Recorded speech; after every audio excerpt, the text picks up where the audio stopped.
What's up and welcome to another MoGraph MoCast. I'm Dave. And I'm Matt, and joining us today is the super talented Mr. Anthony Abbott.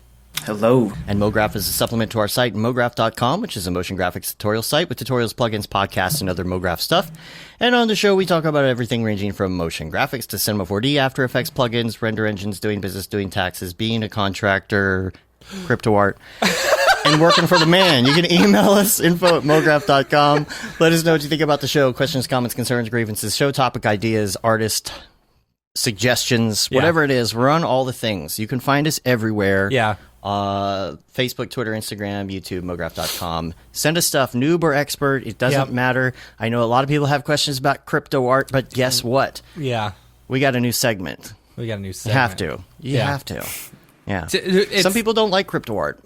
A lot of people 'cause they don't don't like understand crypto art. And I get it. I thought it was get it, dumb at first, Me too. you know, but now I get it. And I'm like, all right, cool. You know, let's do this. Yeah. So, yeah. So, we got a new segment. That's going to be after our interview segment. Yeah. And it's going to be a weekly segment that's going to be clipped and put out separately as a video. So check that out. It's going to be on our YouTube channels. Make sure you mash that like and subscribe button. Mash that like and subscribe.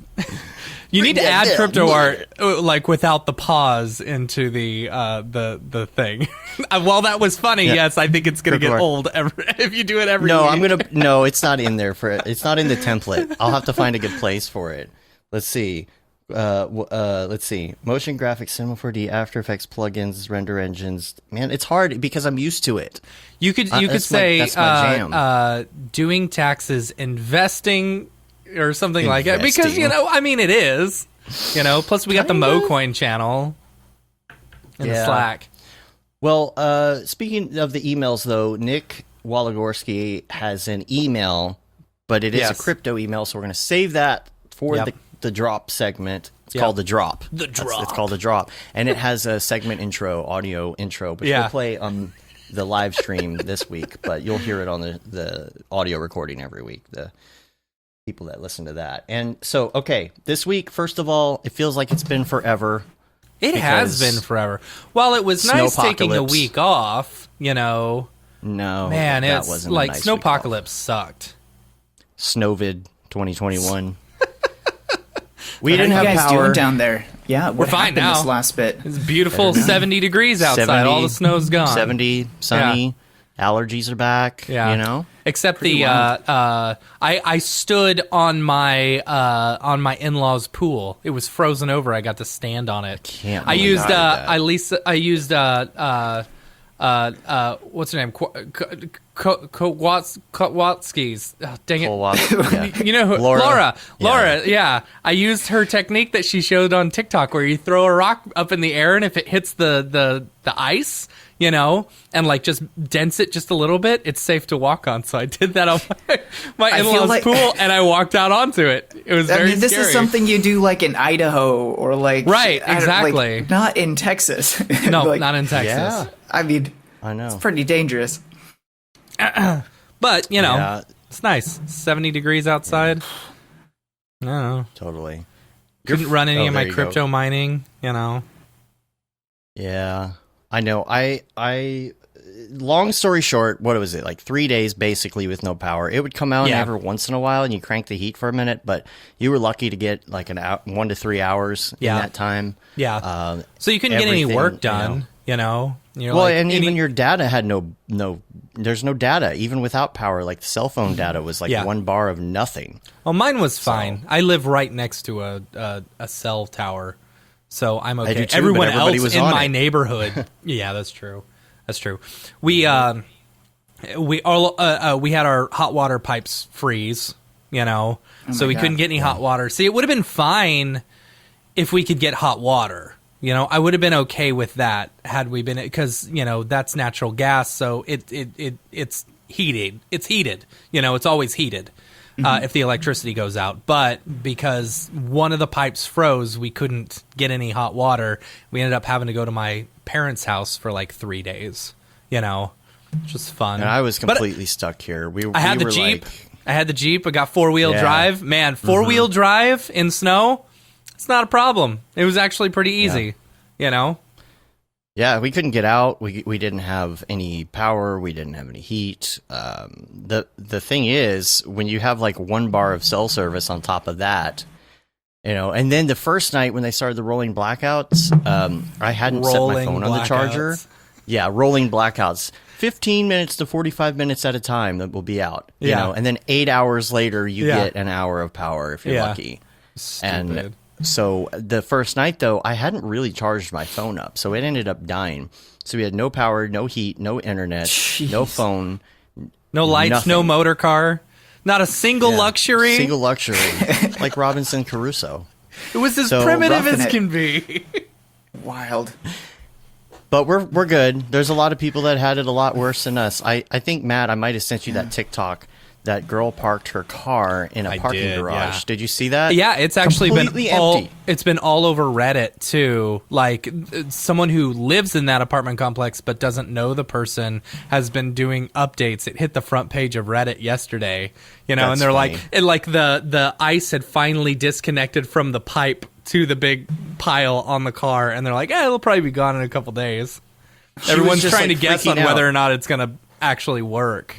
Well, to explain what it is, there's somebody on TikTok who is showing this completely empty parking garage except for her car. Like where 5 floors of no cars except for hers, and she pans over to it, and like the entire thing was covered in ice from a burst pipe. The whole car was encased in ice. Out of everywhere, the pipe burst right on top of her car. Right on top of her car. She's like, why? Yeah. Sarah, I drip my pipes too. That was the problem. We didn't realize that you have to drip both the hot water and the cold water. So we had plenty of cold water. We had no hot water. I had a little bit of foundation shift. There's a stud in the garage that shifted, and like a shelf a rack kind of came off the wall a little bit. All of our stuff, of our door frames, they're all cracked at the seams. Now. Yeah, everything's just shifting. Wow. There was there's weird loud popping noises because like the studs in the house just randomly will like finally give just a little bit. Yeah. And it's fine. It's not really dangerous. It's just like, oh God, what was that? You know? Yeah. It's just Texas. They're not equipped for it. And they're not built for it. Like, no. And it's because, the main thing about it is that, like, how are you going to get like a bunch of sand trucks or salt trucks or whatever in Texas and pay millions of dollars to house them and keep them ready to go and all that and use them like once every 10 years? It's just not worth it. Yeah. Because the last big freeze was 10 years ago or whatever, I think I remember that. It was multiple days of us just being at home. I don't think my daughter was then. When my daughter was born, there was a huge snowstorm kind of that. Yeah. On her birthday. It was the same thing. I couldn't be with her on her birthday because of it. So it was like 11 years later, just as bad.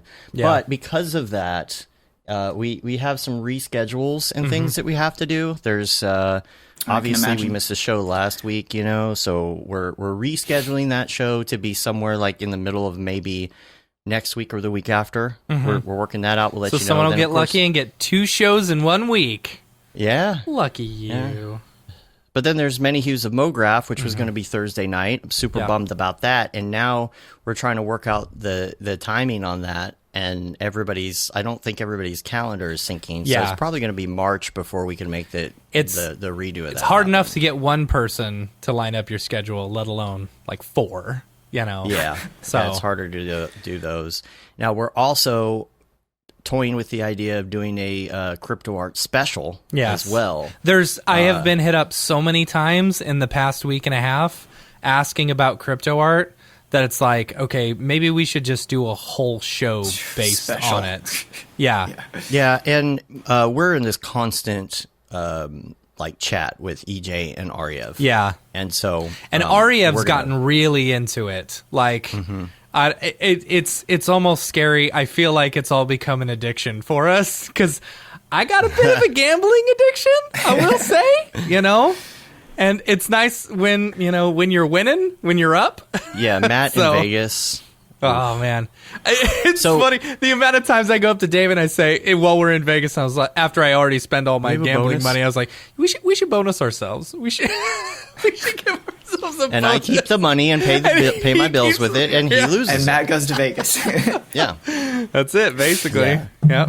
Yeah. So everybody's been asking us about CryptoArt. Everybody's texting me asking about CryptoArt, and you know we don't have the handle on it that I think a lot of the hardcore people do, but I think we have a good understanding of layman's terms of a lot of things. Right. And I feel like we can tell people how to get started and what the advantages and disadvantages are, Absolutely. And stuff like that. Yeah, well, tell me, because I feel like I have the most minuscule understanding of it. I feel like it's like, oh, you can go sell it for some Bitcoin, like. Yeah, but then there's also all the AI generated stuff that's like its own rabbit hole, and it's like I don't know anything anything about the AI generated stuff. Well, That's we'll cool. hold it. We'll hold it for the drop, so we can do our drop segment all together. Yeah. So, because we want to talk about Anthony first, but I do have to say I was super bummed because before the storm hit, like really hard, the day before we got a little bit of ice. Right? It was like it misted. It was just enough to cover every sidewalk with like this thin sheet of ice, right? That was the day I was supposed to run my marathon. I was ready. I had been prepping the 2 weeks before you do this kind of dip down. It's your taper where you do less. And then I was making sure I was like getting the right nutrients and I was hydrated, psyching myself up because I knew this was going to be really difficult. And I get up in the morning and I get my stuff on and I go out the door and literally the sidewalk is sheets of the thin millimeter layer of ice. I'm like, I can't run 26 miles on this. It's not going to happen. Yeah. And the problem is you'd we fall got stuck after in. like 20 feet and then you'd be, you'd break something and have to wait 2 months. Then you get and the problem is with all of this weather, I couldn't go keep it up. I couldn't practice. So I went a week without running. I can't go do it now. So as of today, I've got to start over basically the last 2 weeks of training. Jeez. It sucks because I've got to go, like 4 or 5 times this week and then next week and kind of taper it back down. And I got to get back in. I mean, and I was eating what are you like going to crap do once too. we start traveling again? Are you going to just hit up the gym every morning like Casey Hupke does? I'll just go run. Me and EJ will go do our morning jog. That's right. And grab some coffee and it'll be fun. Right. No, but I've been eating terrible during this too because we're just sitting there eating what we have in the house. And, right. You get down to the Twinkies. What are you going to do? Gotta eat the Twinkies. Well, also, it's like when you're running that much too, you get like this hunger, like this deep primal, like you just start stuffing. And like you're going through so many calories. I mean, you can't really outrun your diet, but I remember I did a couple of half marathons. I've never done the full, but man, you get so hungry. Bad too. Yeah, you do. I mean, I'll go out and I'll burn. The last one I did was 20 something miles, and I think it's 20 miles, and it was 3,000 calories. I'll sit there and eat a whole pizza afterwards, and it still doesn't make up for it. So, but the thing is, man, I am itching to go because when you're used to running that much every week, like the pent up energy, you're just like, oh my God, I got to get out of the house. Yeah, your body's ready to go. Yeah. So starting that over, unfortunately. All right, so let's get into the things.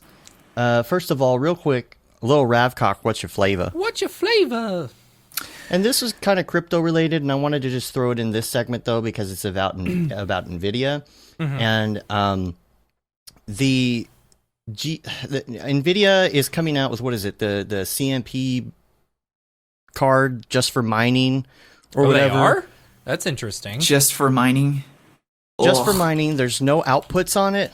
And what a waste. This is kind of shady. Like, you should go look at, there'll be a link in the show notes to this too. There's a link to, what's his name? Linus Tech Tips. Yeah. Yeah. On YouTube, he's got this video where he kind of explains what's going on with this. And he's like, it's called NVIDIA Pretends to Care About Gamers.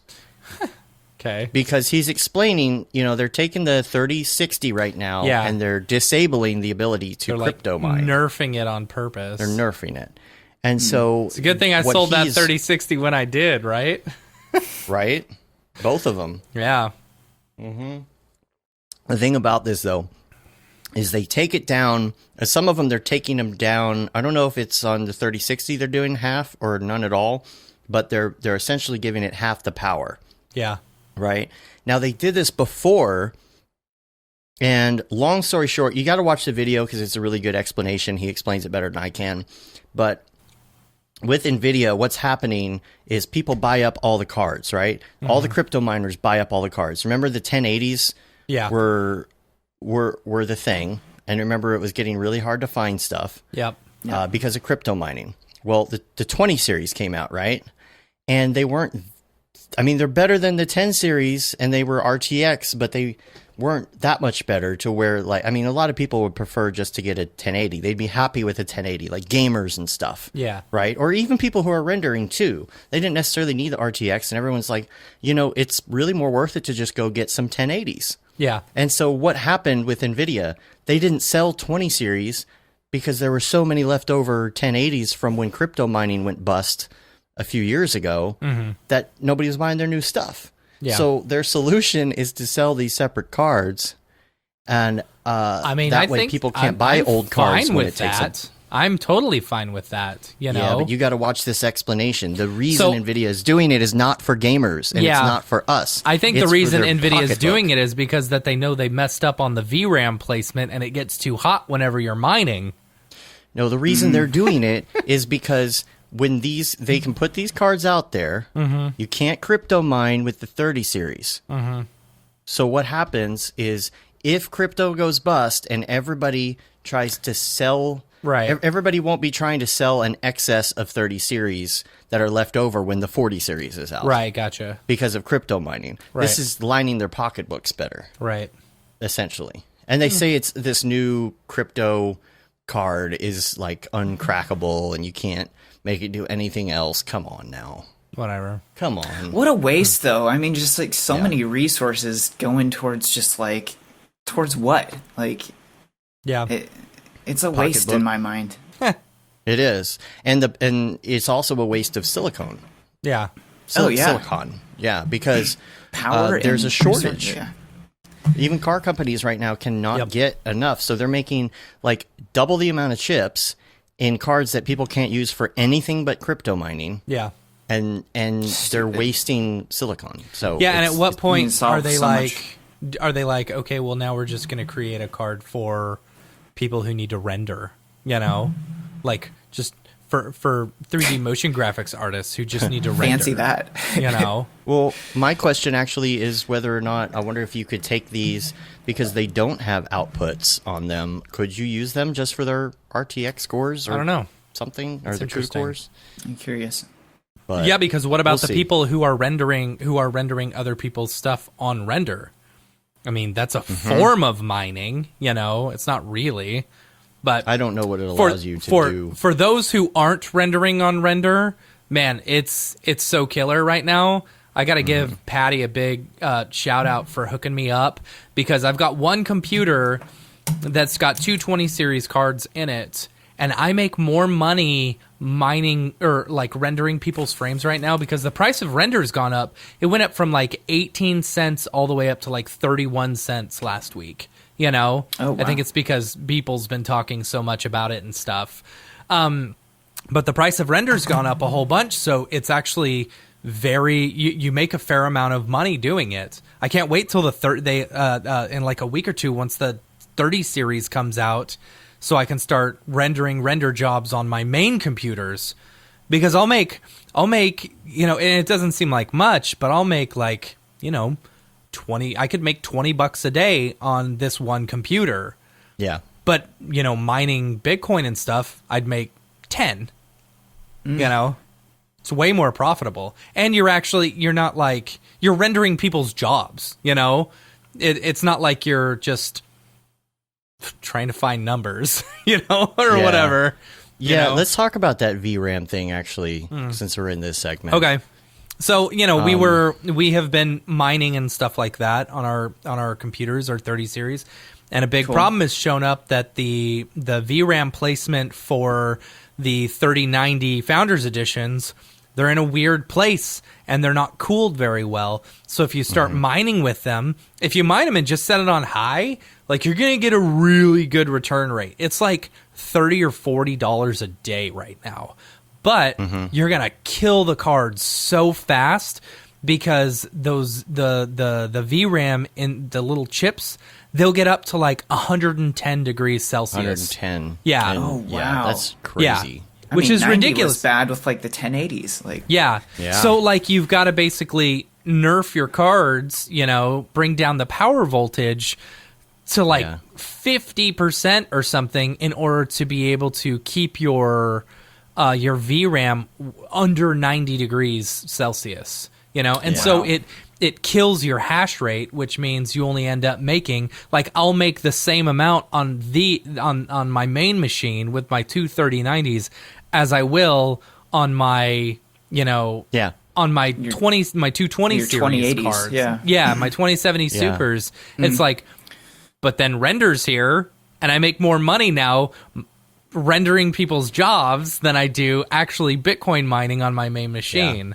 You know, it's so you can hold on to that. You could use it. You could cash it out. Yeah, that's the great thing about it too. It's like, okay, so I've got, you know, they just randomly deposit money once the gas prices are low. The actual gas, not like, you know, petrol gas, but like Ethereum gas. I thought they were joking when they told me. They're like, oh yeah, we transfer it whenever the gas prices are low. I go, that's funny. No, really, when do you do that? They're like, no, there's gas prices. I guess this is what they call it. So you know, you'll get money in your MetaMask wallet and stuff like that, and it's cool because you can transfer that over to Render so that you can render your own jobs and stuff like that. It's pretty cool. It's very cool. And we do have to. I need to put this in the notes, but we have to talk about what Jules posted about getting greener. Yeah, this morning. Yeah. What did he say exactly? So I know there's a big talk about, you know, how much. I mean, you can't talk about crypto art or anything on Twitter without someone coming at you saying, well, what about the environment? You know? And yeah, of course, that makes sense. You know, the good thing about the crypto art is that it's built on the Ethereum blockchain versus like Bitcoin. Bitcoin is just, it's bad for the environment no matter what. And I don't think they're ever going to change that. Problems with it. Yeah. You know, but when it comes to Ethereum, they've got different things that they can deploy in order to make it more environmentally safe, or, you know, friendly, so that it takes up less resources. And I think that's what Render and Jules and them were talking about on Twitter, is that they were looking into switching over, or in the process of switching over to, it's like a Ethereum 2.0. Now, don't quote me on this. I can't. I don't have the thing right in front of me. Yeah, we'll you know, put it in the show notes. So people could check it But out. it's pretty cool. Let me see if I can find the tweet. It says, to reduce the carbon footprint and better manage Render transaction costs, we moved to a new payment system. The development of multiple Ether Layer 2 solutions for Render has already entered the testing stage. The future is scaling low-cost, low-energy payments on Ethereum. So that's what they want to get to, you know. And I think, you know, and that's the good thing about crypto art as well. You know, they're not being associated with Bitcoin; they're being associated with Ethereum. So while yes, there are, you know, there are a lot of environmental impacts that you know, crypto art and stuff has. It's going to change because they're going to get onto this new Ethereum. It's going to get better. There's going to be carbon offsets, all of that. But the thing about it is, it's not the art that is causing the. I mean, the coins are going to be minted no matter what. Yeah. You know, it's about how they're being minted. Like, you're minting. You're doing your crypto on your power, and your power is off of green power energy. Is 100% renewable. Yeah, you know, but I mean, yes, they do have to go around to thousands of computers across the world and stuff like that, which I get it. You know, some of these are on coal, some of them are on natural gas, you know, some of them are on nuclear, some of them are on, you know, whatever. If you're very worried about it, here's something that I looked up. You can actually buy renewable energy credits. So if you want to make sure that the energy that you're using, you know, to either do your crypto art or whatever, or if you're even worried about it, if you just want to purchase more to make it more, you know, whatever, you can actually go online and purchase renewable energy credits to help offset the cost that you know that you're spending on that, which, you know, I would recommend everyone do. Yeah. So we'll get Cool. back into that. Yeah. More of this in the crypto segment. But all right, Anthony, let's talk about you. We're going to start from the beginning, kind of roll it back. And I want to know how you got into this, because honestly, you know, we've met in person and things and chatted and whatnot. And Camp MoGraph, baby. Camp don't know that MoGraph. much. You caused a lot of stress on me that last week before Camp MoGraph. Oh, I know, right? Like, where do I go? What do I do? Yeah, you guys ended up picking me up from the airport, and well, we picked up everyone, a lost soul. And then it was like I wasn't sure, like I couldn't get a hold of you, or I can't remember what happened, but I was very stressed out for that first pickup. Man, it was great. I think that's one thing I loved about Camp MoGraph so much was that. You know, you do your NABs and your SIGGRAPHs and you're like hanging out and like there's all this surface level stuff that, you know, you might do the pinball machine a night or something. But after a few hours, it gets old and you got to really have some great conversations with people and get to know where they came from and why they're doing all this. And I just loved how much like you really see so much of your personality, the quirks of like why we're all doing this in so many other people and like different flavors. It was great, man. We should talk about that. But like, you know, how I got started was, I tell people like I always grew up making movies, like recreating GoldenEye with like, you know, your camcorders or something and like blowing things up. And I hope to say I'm still like doing the same thing. I have like the same goal. I just want to create cool stuff. Yeah. And I originally started off in advertising, like professionally. I thought, you know, what's a way that I could have like music? Because I love music. I play guitar and piano and sing. I have a cover band. I love art, drawing, all that stuff. Music, art, drawing, like what's the best way to combine all that? And I thought advertising was the route. And I found very quickly that advertising's more about the performance of these ideas, you know, that you come up with. And you don't actually get to really curate and create, and it's kind of, you come up with these beautiful little like idea child's babies, and you have to kind of give those away and let other people make those. And so I decided very early on to get into the animation and the After Effects stuff, the Andrew Kramer stuff. So 08, 09-ish, I was doing that on the side. And I started freelancing in 09 while I was still in school. And from there, one thing led to the next. And by the time I was graduating from advertising, I literally quit school like 2 months before graduating. That's funny. Went down to LA. Cake Studios picked me up. I had done a broadcast package at the local news station that I was working at. And doing that broadcast design while doing school was like a great, like I was learning advertising and doing advertising at school, but at my job I was doing broadcast design. And Cake Studios saw my work, and I ended up going down there for a bit and got to see how they did a lot of the large scale production stuff for broadcast packages and things.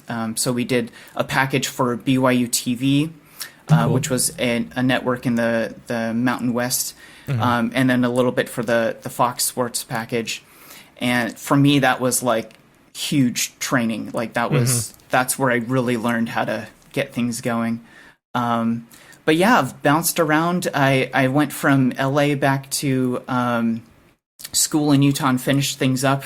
I've worked in New York. I did a lot of high fashion type stuff out there, like Clinique, Estee Lauder. A lot of that really clean stuff, like LA and broadcast designs, very like robots and very masculine and very high energy. And New York was like a great chance to like learn what aesthetics and beauty and minimalism and just all that very designerly side of things really thrives. So stayed in New York for a little bit, and then I've been out in California ever since. I was in New York for like a year and a half or so. And the last 6 to 8 years have been out in San Francisco freelancing. And the last 4 years I've been over at Swordfish. So a lot of big tech type stuff out here. And I freelancing around to different shops in the city here. I just ended up falling in love with Swordfish and the people, and it was my favorite flavor. Yeah. So I ended up just growing roots over here. So we're all cool. working from home still, and how's great. You're in San Francisco, right? Yeah, I'm in the East Bay, but yeah, we're in San Francisco. How's the scene there right now? Like, Yeah. like because I Property, can only, the rental prices must have finally gone down, right? For you would everything. hope, right? It's actually pretty wild. I can't say, in the past window of like this past 6 to 8 months. I mean, even I really haven't been back to the city since I did we did the presentation last year with you guys for the Maxon Swordfish. I presented for the Talos project. So I had gone back to the city and hadn't been there for months. Man, At that point, and that was in May or something. So it's been since May of last year. yeah, So when I was in the city, though, it was very grim. We were having a lot of protests and things as well outside of the COVID stuff. A lot of things just boarded up, just empty streets. We're right near Chinatown. yeah, And so Chinatown, from instead of like everything on the street and, crazy ton of people, is just graffiti and wood boards and just, Wow. you could hear a pin drop. Wow. My brother does a lot of skateboarding and things, and he was out there a couple months ago up to Fisherman's Wharf, like along the side there near Coit Tower, and yeah. Yep. just right in the middle of the day of 4 or 5 in the afternoon, and just really no one. Wow, So yeah, it's pretty wild. that's absolutely insane, and it just goes to I don't know what it goes to show, but like the fact that like a big city like that can just be taken down, basically by something like this. That's absolutely crazy. Wild times. Yeah. Yeah. I'm curious, like, do you think, with everything boarded up and shut down, do you think things are going to get back up and running? Like, or was this too hard of a hit for San Francisco? You know what I'm saying? You know what? I want to say I have the best opinion on that because I think I'm a little outdated. The post-apocalyptic shock of what I see San Francisco as right now, being so just dead. I don't have a lot of hope. Of course, things are going to get back to a normal. Yeah. Yeah. I think there's been a gut punch, to a lot of the normal traffic in the typical like I'm wondering about where I go for lunch. I don't think those people are there anymore. Right. I don't know how to encapsulate or articulate what's going on currently. But yeah, it was pretty shocking for me to go there a few times post, the initial March of last year. Yeah. But things will come back to a certain sense of normal. But yeah, it's pretty brutal. I'm wondering Hopefully how the rent doesn't, though. Yeah, Hopefully the rent yeah. doesn't go back to normal. I'm curious about that too, because like, I mean, there's so many, you keep on, it's like every week you hear about a new big tech company that's like, okay, we're just going to allow people to work from home from now on. If they want. Yeah, even after all this. Even after it's all over, we're going to let people work from home if they choose to. It's like, okay. So a lot of people just don't Good for have their to be. pocketbook. Yeah, don't have to be in, San Francisco. They could go be in North Dakota, if they Iceland. want. Yeah. Iceland, Yeah. right. Your hours are probably really weird if it's in Iceland, but yeah. It's all right. Sun's up most of the time. I was going to I'll have say, be here anyway. Not having an hour commute or hour plus commute there and back. I mean, the silver linings for being able to work at home, like we were able to transition like overnight before even any of the lockdowns. I was working from home, and it was very smooth. And having those 2 hours extra, I mean, in your life, I will run sometimes at lunch, yoga, like on the average, on the norm. And you know, it's a roller coaster of emotions of, you know, like what's going on. But I think the ability to be able to spend some time and invest in yourself on some of just like the human level things that's been wonderful. And not so have to do that like only at night. Yeah. Because what happened before COVID is like you would just run yourself into the ground until 6 o'clock at night, and then you're like, I don't want to do anything else. Yep. You know? Absolutely. I felt like I was on like Hawaii time, because I would get to the city. I would leave my house at like 5:36.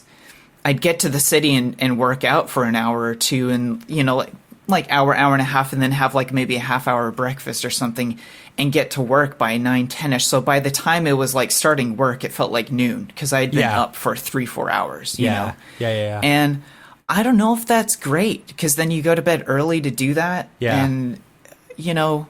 Yeah. So there's some really wonderful silver linings for the current setup, you know, over at Swordfish. And during all the craziness of last year, we also had like the floor above us flooded, and like the ceiling started coming down, and like we were like rendering these huge projects and like trying to figure out which computers, you know, were, you know, ruined, luckily we only had a few computers, but it was like a lot of things got wet. And pretty wild. Man, that's crazy. Pretty wild.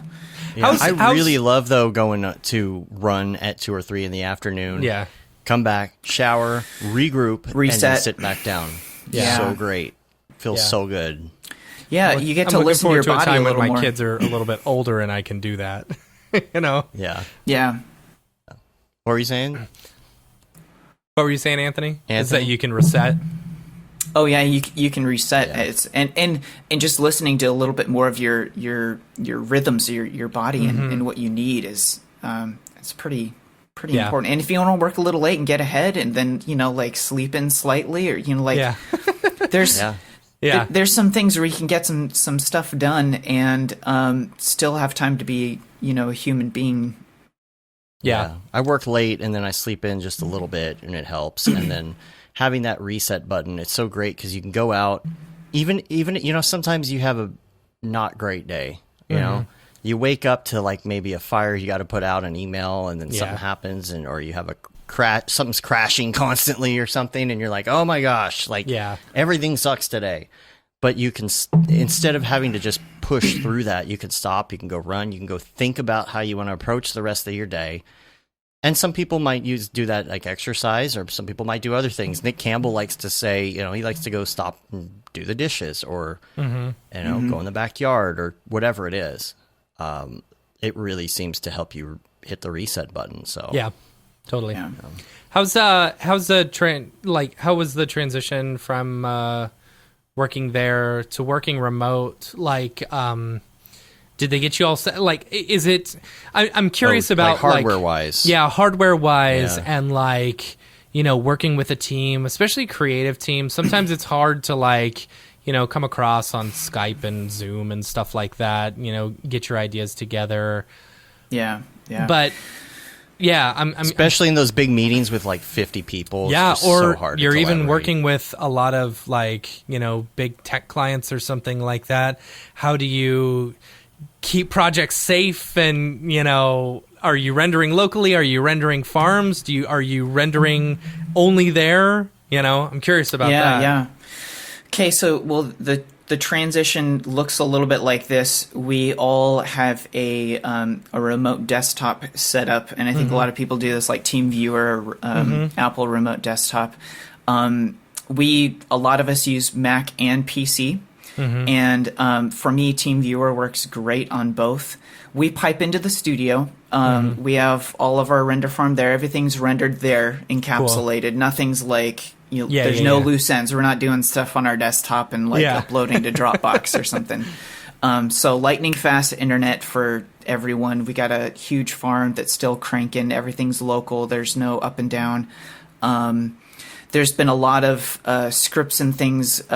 One of our guys, I mean, Swordfish does motion and animation and production, all that stuff. We also do we create software and things. So we have all sorts of proprietary After Effects like plugins and things that have enabled us to have a lot of automated projects set up, naming and convention, all that stuff when we create things. So as far as like the hustle and bustle of sitting with your producer and setting things up right, it's very slick. And I really appreciate that. The guy that does it's like Brendan, he actually made the Extractor plugin that you use like in After Effects for like EXRs and things, and he's a real cool guy. But we've got a great little pipeline as far as render farms, as far as like proprietary scripts that keeps all our projects super slick. And for the most part, things have the transition was super fast because we already had a lot of that working for us before.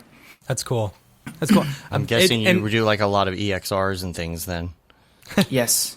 Yeah. Are y'all working in Aces?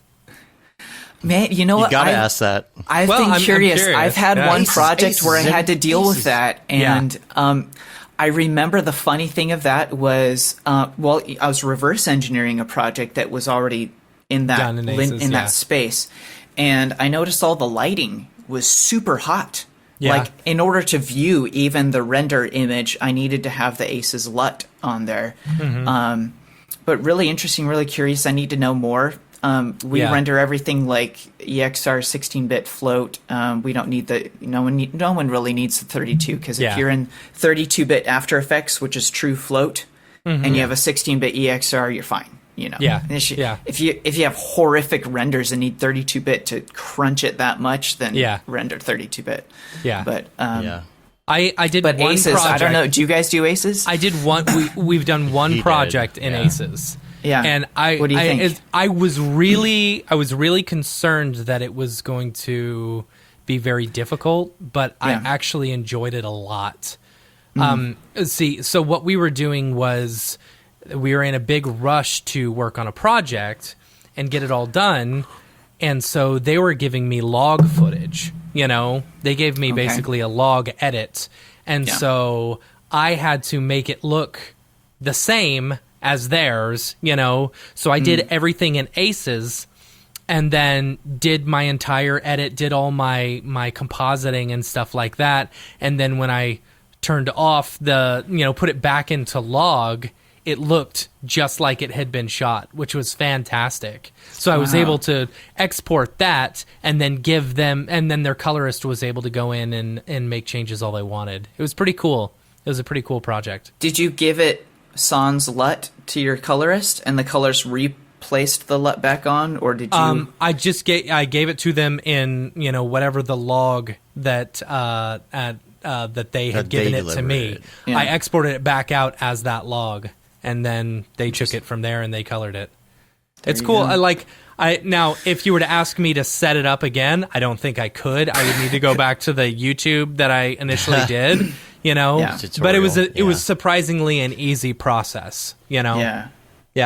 You'll have to have like a lot of storage capability for all of that. That's got to be a nightmare, doing that much with just EXR all the time. 16-bit, we're that's like, not too bad. PNG 16-bit, maybe even 8-bit if we're lazy. Yeah. I think you're from what I understand, and I'm probably wrong, the 16-bit EXR and a 16-bit PNG, if they're single layer, are relatively close. You're looking at the same thing. But if you like to do all the multi-layer and all the cool deep whatever else you can shove in there and have a 400 megabyte frame, then EXR can get pretty fat. I only render out EXR, like the Octane EXR with Cryptomatte layers and stuff. I try and get things as close. I try and get things as close as possible in cinema, and then I know if I need to do some color correction or something like that, I won't mess with it in cinema. I'll just do the Cryptomatte layers, and I'll just do it all in post. I'm so reliant on After Effects for a lot of my mistakes that I make in cinema, on purpose. I mean, we're not doing giant spots for Dell or something on TV or something ridiculous. These are things that are going to YouTube for somebody, and they're not gonna. You're never gonna see that difference anyway. It's just a lot of simple stuff. But I mean, and now as much as you can say, of course, what kind of projects are you working on in general? In general, we have a whole. I mean, we have a couple of. We do a lot of big tech type stuff, and we have quite a bit going with that, and a lot of what we do actually is NDA. So it's like trying to pick apart like what we can chat about. Some of the really cool things, and I mentioned this last year in my presentation. We did the whatchamacallit, I'm spacing. We did the Facebook, one of the Oculus conference opener type things where we showcase the Oculus render. Some of the GoPro releases we've done in the past 1 or 2 years, which have been really cool. App Dynamics was a really interesting like big data company. We did a conference 8K conference opener, which we were really proud of. But that was really cool. We ended up getting this Italian sound designer that just did an excellent job at like composing a whole track just based off of what we created. That's cool. So that was AppD. Recently we did they had this really cool it's called Sensel. It's this sensing technology that they're developing, which we did a release video for their kind of like showcasing their technology. So that's on our website on swordfishsf.com. So that was a really interesting piece where we got to do a lot of visual metaphors that we came up with. So to showcase how this touchpad technology works and what's it really getting from your use cases on it. So we do a lot of fun stuff. I mean, recently we helped out with Joji. You guys talked about that a couple weeks ago, the Joji music video. We have an amazing Houdini artist, Dan, who had done a lot of a handful of shots for that. So that was like a music video, which is totally different. Last year we did the Talos, which was a really interesting kind of, hey, what we have downtime, in between some of our big retainer projects. So we did a whole short for that. And that was a really interesting piece that we all were super proud of. And we got to talk about that last year. We do a little bit of stop motion as well. And we have quite a few. Really? Yeah. We have quite a few animators like ILM Disney style like character people that do their thing. I feel like character animation is kind of like playing the violin. It's like they just they like specialize in that area. And then it's tough. It's tough, man. You got to know all this stuff. I mean, like our intern back in the day, he's still around, but he doesn't show up in person because of COVID. But Pickle Nick, he has an acting background that helps him a little bit when it comes to character animation. Oh, fun! His degree from college is in acting. So he understands movements and stuff like that. So it's really neat seeing him animate characters. Because, me, I'll just be like, all right, ease in, ease here, blah, blah, blah. But he'll actually make it look like an actual person's moving. He'll let it breathe. It's unbelievable to see some of like the iterations of like 1 or 2 rounds of some of these character animators. One I'm thinking of Jen and Scott. Like, you just give them like 3 hours and like, hey, I need this like 5-10 seconds worth of like animation. And to see a rough of theirs, it just blows your mind. They work on a level and intuition that is sound. Like it's right from the beginning and just gets smoother, whereas I do something and it's like, ease in, floating bodies, like it's wrong from the beginning and eventually gets right, theirs is right from the beginning. That's cool. I do a lot of multiple passes. Like, and I do everything kind of piece by piece. It's like first I'm going to animate the right hand, then I'm going to animate the left hand, then I'm going to do the eyes, then I'm going to do the blinking, and I'll go through the entire piece and do that. I don't know if that's how everybody else does it, but then I'll go through again when I'm done and start doing the refinements. Sure. I kind of got like the rough keyframes on everything and then just going in and fine tuning, and I don't know. I feel like I'm okay at it, but I still don't like it. Yeah. I don't. I don't know. I haven't done a ton of it. I feel like for me, it's a little bit more time consuming, because you're right. Doing character stuff is like, playing the violin. It's like you understand, like a lot of the stuff that EJ was talking about, the way motion moves and stuff like that during his talk at Camp MoGraph, it's like, the squash and stretch and stuff like that, and like at what keyframe things should be doing this, like that's ingrained in their brain the same way like diffuse and specular things are ingrained in our brains, making a material or something. Yeah, totally. So but there's a decent process of I think most things is the broad strokes and then refining, and that seems to hold true when it comes to rendering or even, character animation. It's just get the big things blocked in there, your composition or your main poses, and whittle down from there.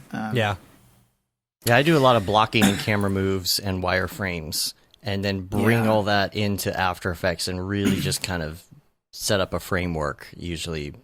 And then, like you said, just kind of go back for another round, very non-linear in that aspect. But do you guys do any Duik in After Effects, or what your character? Matt has, I have played around with it, but I don't do. If I was gonna do, and this sounds stupid probably, but if I was gonna do some 2D animation, I may just do it in Cinema. That's not stupid. I mean, isn't South bad. Park all done in Maya? Yeah, South Park is done in Maya, but it's like I didn't know that. I did a like a tutorial a long time ago on like actually rigging up like a 2D character in Cinema. I can't remember how to do it, of course. Yeah. Joke's on you. Right. I don't have a middle name. I Right. remember that one. So like I feel like if I was gonna do that, I would probably just do it in Cinema. Unless it was if it was like a really drawn out and they just needed to be at like the side angle, doing this and blah blah blah. But if it's like they're moving all around and stuff like that, no, I would probably do that with like flat shading and I don't know. Yeah, just flat shading and stuff like that. Yeah, I don't know. totally. That makes sense. Hazen Pratt style. Right. There you Yeah, go. absolutely. Yeah. That's funny. Yeah, What I need to put in the show notes too your presentation from Maxon that you did. When was that? Oh, yeah. That was wild. So that's me going back into the city after being, home for a couple months. Because this was going to be like NAB or the Roadshow or whatever. Yeah. And this was great. This was presenting on, what Swordfish, some capabilities and things, and then mainly our Talos project, which is that sci-fi type, project we all kind really of pretty ended up looking creating. Yeah. Yeah, We'll put all this in the show notes too, so everybody can check it out. That was a 'Cause you total get blast. into like substance and everything, right, man? Like in this, like look at that, getting all greebly and everything. That was a deep dive into textures and making textures do all the work and modeling and things instead of doing it by hand. That was a lot of fun. Love Yeah, my we're husband, man. super That's proud of that. pretty. Displacement. What are a lifesaver. you mainly working in? Like I see Cinema here. Redshift, Substance. Octane, Arnold. Yeah. Well, so here you're seeing Substance. I've been diving a lot into several different modeling and texturing type packages. I've fallen in love with Moe over the last couple years. Okay. Moe? Moment of Inspiration, MOI. Okay. So I do a lot of, think of Moe as like Illustrator, but for 3D. Okay. So it's CAD modeling, but artist friendly. You make a shape and you can bool the shit out of it over and over and over. No worries about edge flow or anything like that. Nice. That's what I like to hear. Yeah. So I've been doing a lot of Moe, a lot of ZBrush. Definitely, Cinema's my hub. Cinema's like where it all comes together. You know, that's where all the magic happens. But I got super into Substance for a while. I'm very much into Quixel right now. Quixel's amazing. Oh yeah, Quixel's God, so great. So great. So with Talos, that was very much JS placement, Substance, Cinema. I actually did my shots in Octane. Cool. And I mean, I love Redshift and I love Octane. They've got their pros and their cons. Yeah. I definitely, from my shots with the displacement and the amount of displacement I was doing, I felt like I leaned into the Octane has a really good strength of like textural displacement. Yeah. Where I feel like Redshift, you have to crank up it's more of a vertice, actual geometric displacement. So you have to crank up the details really high. And I could be doing this wrong, but from my tests, it seemed like, I already had something good going on in Octane, and it was working really nice with high fidelity for the very complex displacement, and I just stuck with that. And I really liked how it played with back and forth between Substance. It was a good marriage. Yeah. But I've also done stuff in Redshift that I'm absolutely in love with, and there's certain controls in Redshift that you have to kind of say goodbye to with Octane. So yeah. I could get in a conversation about renders and render engines and the hash that out displacement is all just day. Yeah, the displacement is beautiful in Octane. It's just so easy to use and so gorgeous. But there are strengths to both. Yeah.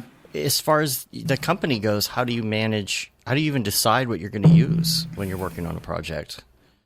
Is it just are people in basically have the same mindset as you when it comes to that kind of stuff, or do they say no, you've got to use this? One thing I love about Swordfish is and this is what I do miss.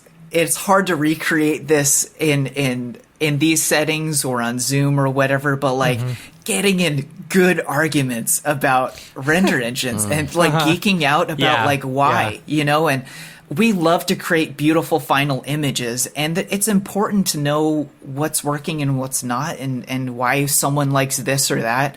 For the most part, I would say we are very much, Swordfish is like very much a fan of Redshift.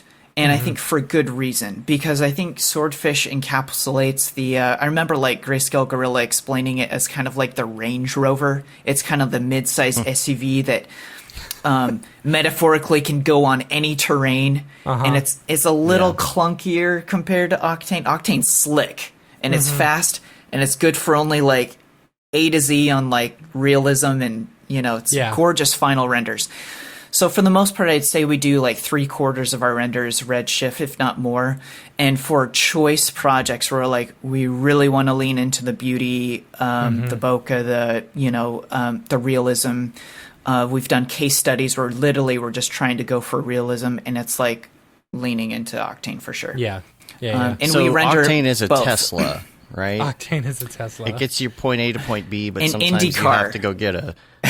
Okay. An IndyCar. That's good too. An IndyCar, because I would say Tesla's pretty. That's dependable. The IndyCar is like you can fly off the track and blow up and crash. A lot more often. Yeah. But you get to your finish line really fast, and it's usually beautiful and a great ride. That's actually really crash. good. I like that. Yeah. It crashes more often, but it's like the fastest. Yeah. Makes no. That's funny. I mean, everything crashes. Honestly, Redshift crashes. Yes. Yeah. And pops. And Cinema crashes, but usually it's because your render engine's crashing when that happens. Yeah. Yeah. Honestly, Cinema is still pretty dang stable in my opinion compared to a lot of pieces of software. Yeah. If you subtract the Octane crashes and the Redshift crashes that I've had, yeah, for sure. Are you guys mainly Redshift? I remember Dave when we were talking at Camp MoGraph, you were super fan of the Redshift party at Me? that point. Yeah. No. Well, No, that maybe was maybe Matt. Arnold. No, that's Matt. Matt's we're super. We're basically Octane. Basically, Octane. Okay. I have used Taking it back. Redshift once or twice since I renewed it in November. You He know, went off on the Redshift train for I a did, while, and yeah. I just didn't have the. The bandwidth. thing is, like, Yeah. I was gonna go full Redshift, and then I jumped back to Octane because anytime Dave and I share a project, you know, Dave's more comfortable in Octane, and I'm fine with it, you know. And then Yeah. these past few projects, it's like, oh, okay, there's, you know, with the whole light exclusions and stuff like that, it's like, all right, Yeah, light linking. and now that we've got 3090s, you know, and Yeah. Pixel Plow, you can now do Octane renders, and you got the render network and stuff. It's like, Yeah, Pixel all right, Plow, I need to I remember don't, that. I don't need to go to Redshift anymore. but every once in Yeah. a while, you can't run the race car. You need to go rent a Ford Super Duty and right, haul some materials back and forth, right, Yeah. like you do. The dependability of Redshift is cannot be understated from a studio level. Absolutely. Absolutely. On an artist Scalability and a user design level, and hey, I have a node graph. Yeah. I drop a texture in, it gives me a preview of it. I can zoom into that. I can connect it to the next node, see what that node does. I'm not doing Redshift. I have a hotkey where I can pop my latest node, Yeah. to the surface output and make changes based off of the live render. But like in Octane, it's like I can already see how my noise is crunched right here, like Right. Yeah. right in front of my face, full screen, or I zoom out. And so there's things like that I only bring up because I love both of them and I want them both to be like nipping at their heels, like they. Yep. That's the one clunkiness of Redshift that I want to see improved is being able to have and they may have already done this to a certain extent, but the in node, the UI, the actual experience getting elevated so we can have a little bit more feedback.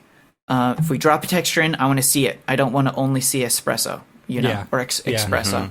yeah, The Octane stuff has been relatively stable from what I hear in the newest version. I haven't used it I yet haven't because I didn't want necessarily- to update everything, but everybody's really saying the newest Octane is very buttery, Yeah. speedy. Yeah. And the denoising in Octane is incredible. Yeah. That's key. It is. Yeah. I You no really longer do have like to it. wait.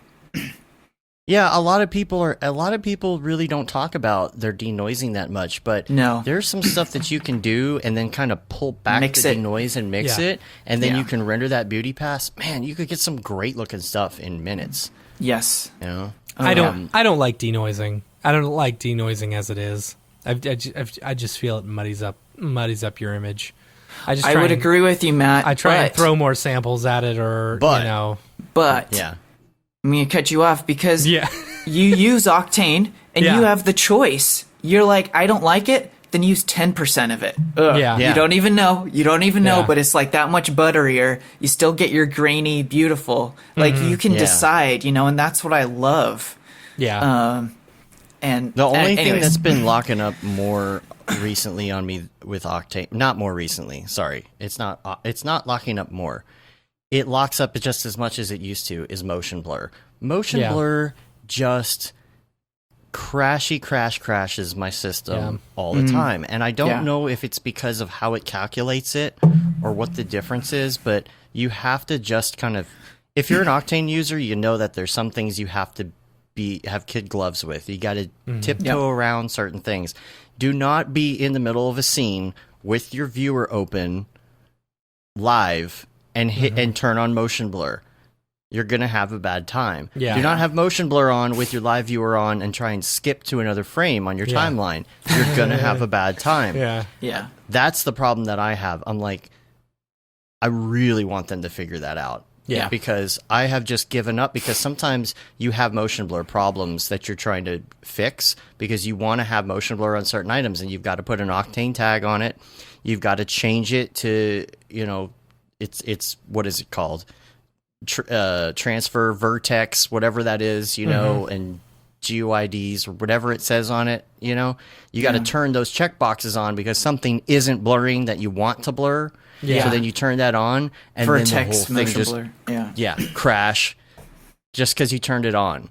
And I don't know, am I doing something wrong, or is this just still kind of a thing? Because it's so motion blur in Octane is so freaking gorgeous. Yeah. Right? It Bokeh is and motion blur. beautiful.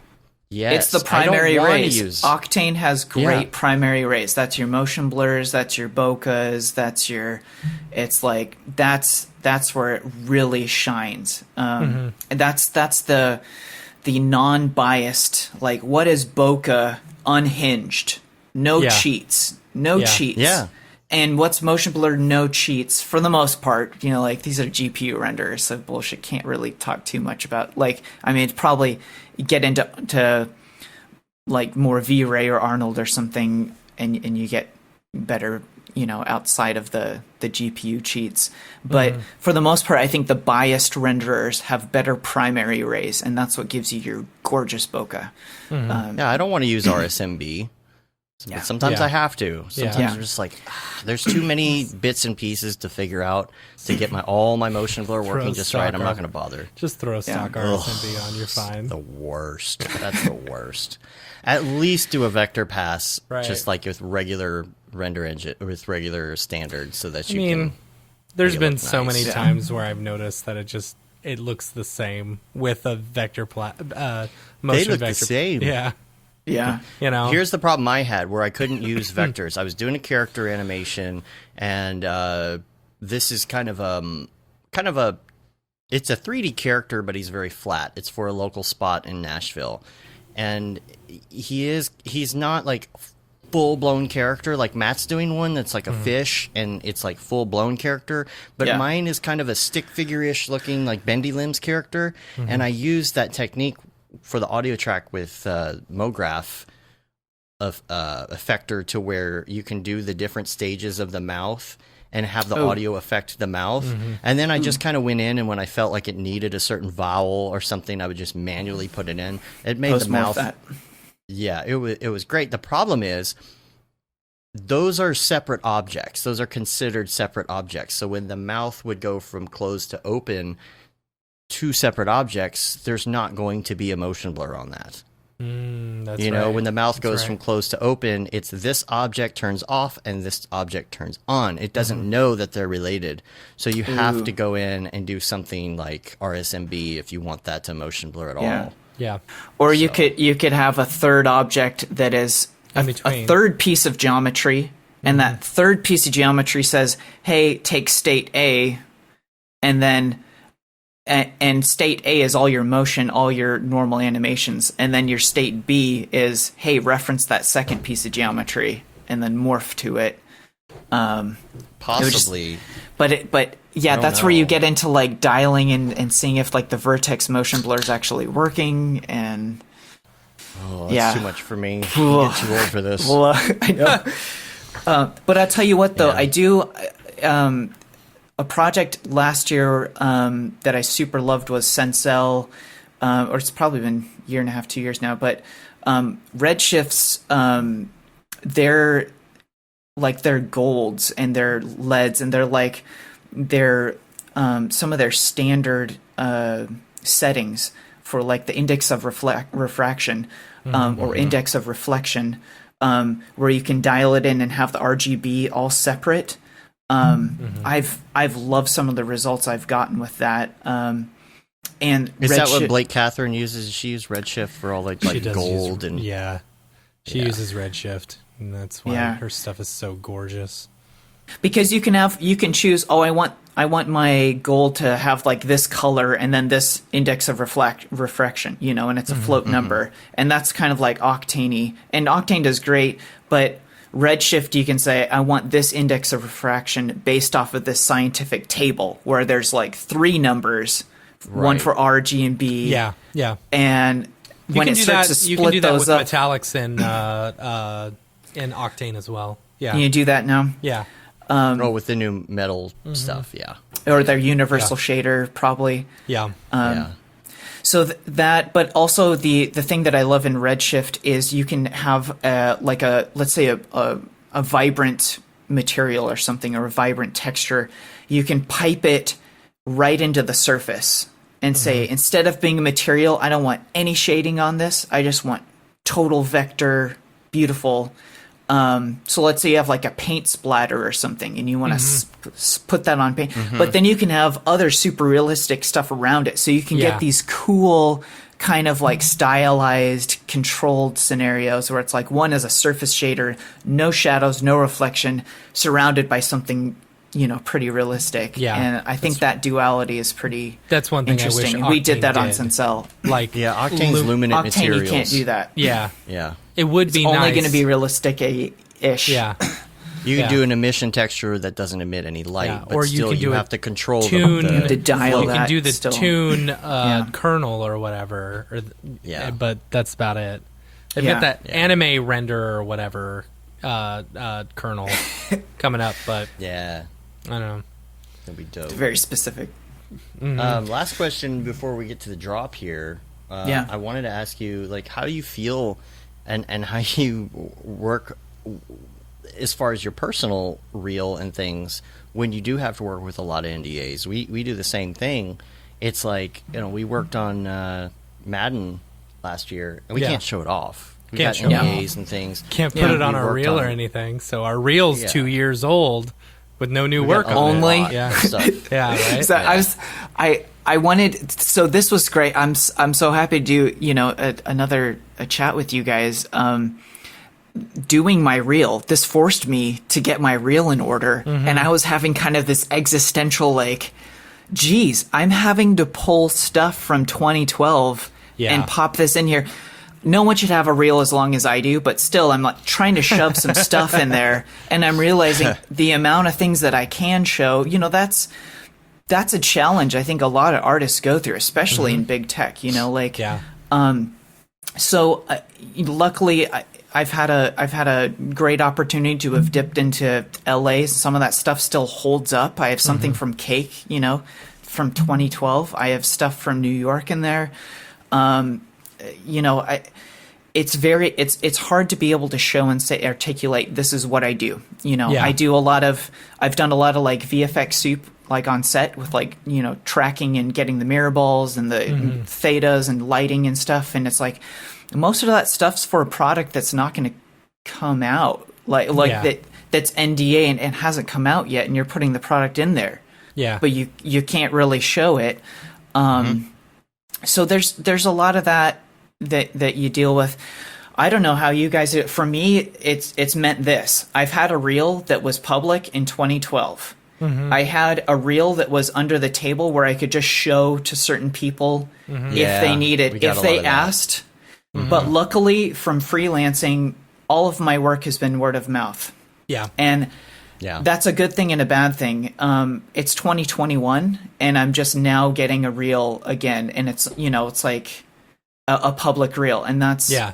almost 10 years. It's been a long time since I think it's 2016, 2017 since I updated my reel. yeah. Yeah. My own personal one. It's been a couple years. I think it was 2019 when we upgraded our last reel. Yeah, and know. people always ask us, like, do you have anything on your site you can show me that's like blah, blah, blah? And I'm like, maybe from like 3 years ago? Yeah. But you really just, we tell clients, you tell us what type of stuff you want to see, Yeah. and we'll send you some links. Yeah, Yeah. we'll You send know, you some because links of work that we've done. Yeah, and it's not only the fact that like the stuff could be is old on the website. It's Yeah. also Yeah. the fact that you do so many. Like if you do, let's say, 15 explainer videos, you're not going to put 15 explainer Yeah. videos Yeah. on your website. Yeah. So someone's like, "Do you do explainer videos even? You only have one on your website." Well, yeah, but we're not going to list them all. Yeah. We don't You want know, all half the of them work are we're for the getting to meal. be explainer videos. Yeah. Explainer videos are for the meal anyway. Unless you like doing that. Yeah. You know? Yeah. We don't really like doing explainer videos, so you don't want to put that out there because then you're the explainer video people too. Then they're going to be like, man, you guys are so good at that. Yeah. Yeah. I have that problem too, and that's why I think when I've like yesterday and Friday, I was like going through and trying to chum through my stuff, and like for the sake of diversity, for the sake, where's my hand? For the sake of diversity and for the sake of like articulating some of the skill sets I have to pull from super out of date stuff. And I might hate the render, but it's like I'm trying to show different stuff, and just, you know, have something that's not, you know, this is the only the last 2 years of work I've done, but it's nothing but explainers or nothing but one thing. You know, you try to show what you do, and that's tough. But you know what? I'm also happy signing up for an NDA. There's a lot of wonderful work there. I just think we have to find a way to balance and somehow leverage having both, you know, in our lives, and that's different for every artist. And then if you can't, finding ways to also do stuff personally, you know, on the side. The personal work, challenge. I think, is one of the big things. It's like, yeah, if you know you're wanting to do a new reel, and you know that you're all under NDA, you're gonna have to do some personal work just to be able to show off your abilities and stuff. And sometimes if I do something that I'm like super proud of that I can't show off, I will do something very similar. And put it out as like a daily or something, just so I can be like, oh, look how cool this looks. You know, like, you know, well, not how cool this looks. My stuff isn't that cool, but you know, to be able to have something to show off for what I did on a secret project or something. So, totally. Yeah. All right, are you ready for the drop? Let's do the drop. Let's do the drop. All right. Now I have to tell everybody the sound effect, the intro for this. I do want to play it on the stream this one time, but this is what you'll hear if you listen on iTunes every week. Here we go. The drop. Is this the fucking mic? Drop. This is exactly what I should be doing. So that's our drop intro with lots of Beeple clips. So good. And Dave made it, by the way. Dave created that music. Little Ableton action right there. So we're going to start the drop. We've never done this before, so hopefully it goes okay. And we're just going to tell Matt to take it away. All right, welcome to the drop. Your weekly source of all crypto art stuff, where we talk crypto art, you know, what's coming up, the different drops that are coming up within our industry. There are a lot coming up. What I think we decided to focus more on some of the more MoGraph artists. There are a lot of different artists out there who are doing crypto art and stuff, and it would be nearly impossible to keep up with everything. So we kind of scour, Nifty, Gateway, and Super Rare and Markets. Maker's Place for some of the drops coming up. So some big ones to look forward to this week. Actually, before we start off, let's go into a little bit of crypto art news. Now, the biggest thing, a couple of big things in our industry. One, Nancat sold for $600,000. Congratulations. I actually thought Nancat was going to go for a lot more because it's such, like, it's ingrained into, like, internet culture and stuff. But I'm not surprised it went for at least that much, you know? Mm-hmm. And then another big sale, shout out to Cornelius Damrick for his sale of 6088 AD, which is so awesome. He sold it for 60.88 Ethereum, which was basically $118,000. So big shout out to Cornelius. It was awesome. Like, I'm really happy because when we had him on the show right after he dropped, you know, actually put out that art, you know, a long time ago. Yeah, he talked about how it was like 9 months to like a year of work. And it's like, it's good to see that you can make a year's salary working on one piece for a year straight, you know? And, you know, on top of all the, like, he sold the project files and stuff like that back in the day, but actually selling the original piece, it was pretty awesome. I cannot wait until he drops 52 Hertz. I wish I had the money to buy it because, gosh, to buy that piece of classic art, that is classic MoGraph right there. That is like it's classic Octane too. It's classic Octane, yeah. Like that is the piece, you know? So do you get this actually physically, like a printout, or is this all you right? So download let's go in. Let's go into a little Yeah. bit of crypto art, because this is what a lot of people don't get about crypto art. You know, this is what I didn't get. I'm like, what's the big deal? You know, okay, so here's something funny that I noticed. If you go to Nifty Gateway and you click on someone's crypto art or whatever, some of their videos, and I think you click it again so it comes up and it's like a little shadow box or whatever, and you right click and hit save as, you can save the MPEG 4 right there if you really want to just collect the art. You know, Yeah, if not you the just same. want the art, all right, go ahead, save as MPEG 4. But Put it in a folder. yeah, exactly. But you do not But that's not the own. point. That's not the point. You don't own that art, right? It would be like finding a picture of the Mona Lisa online, right-clicking and saying save as.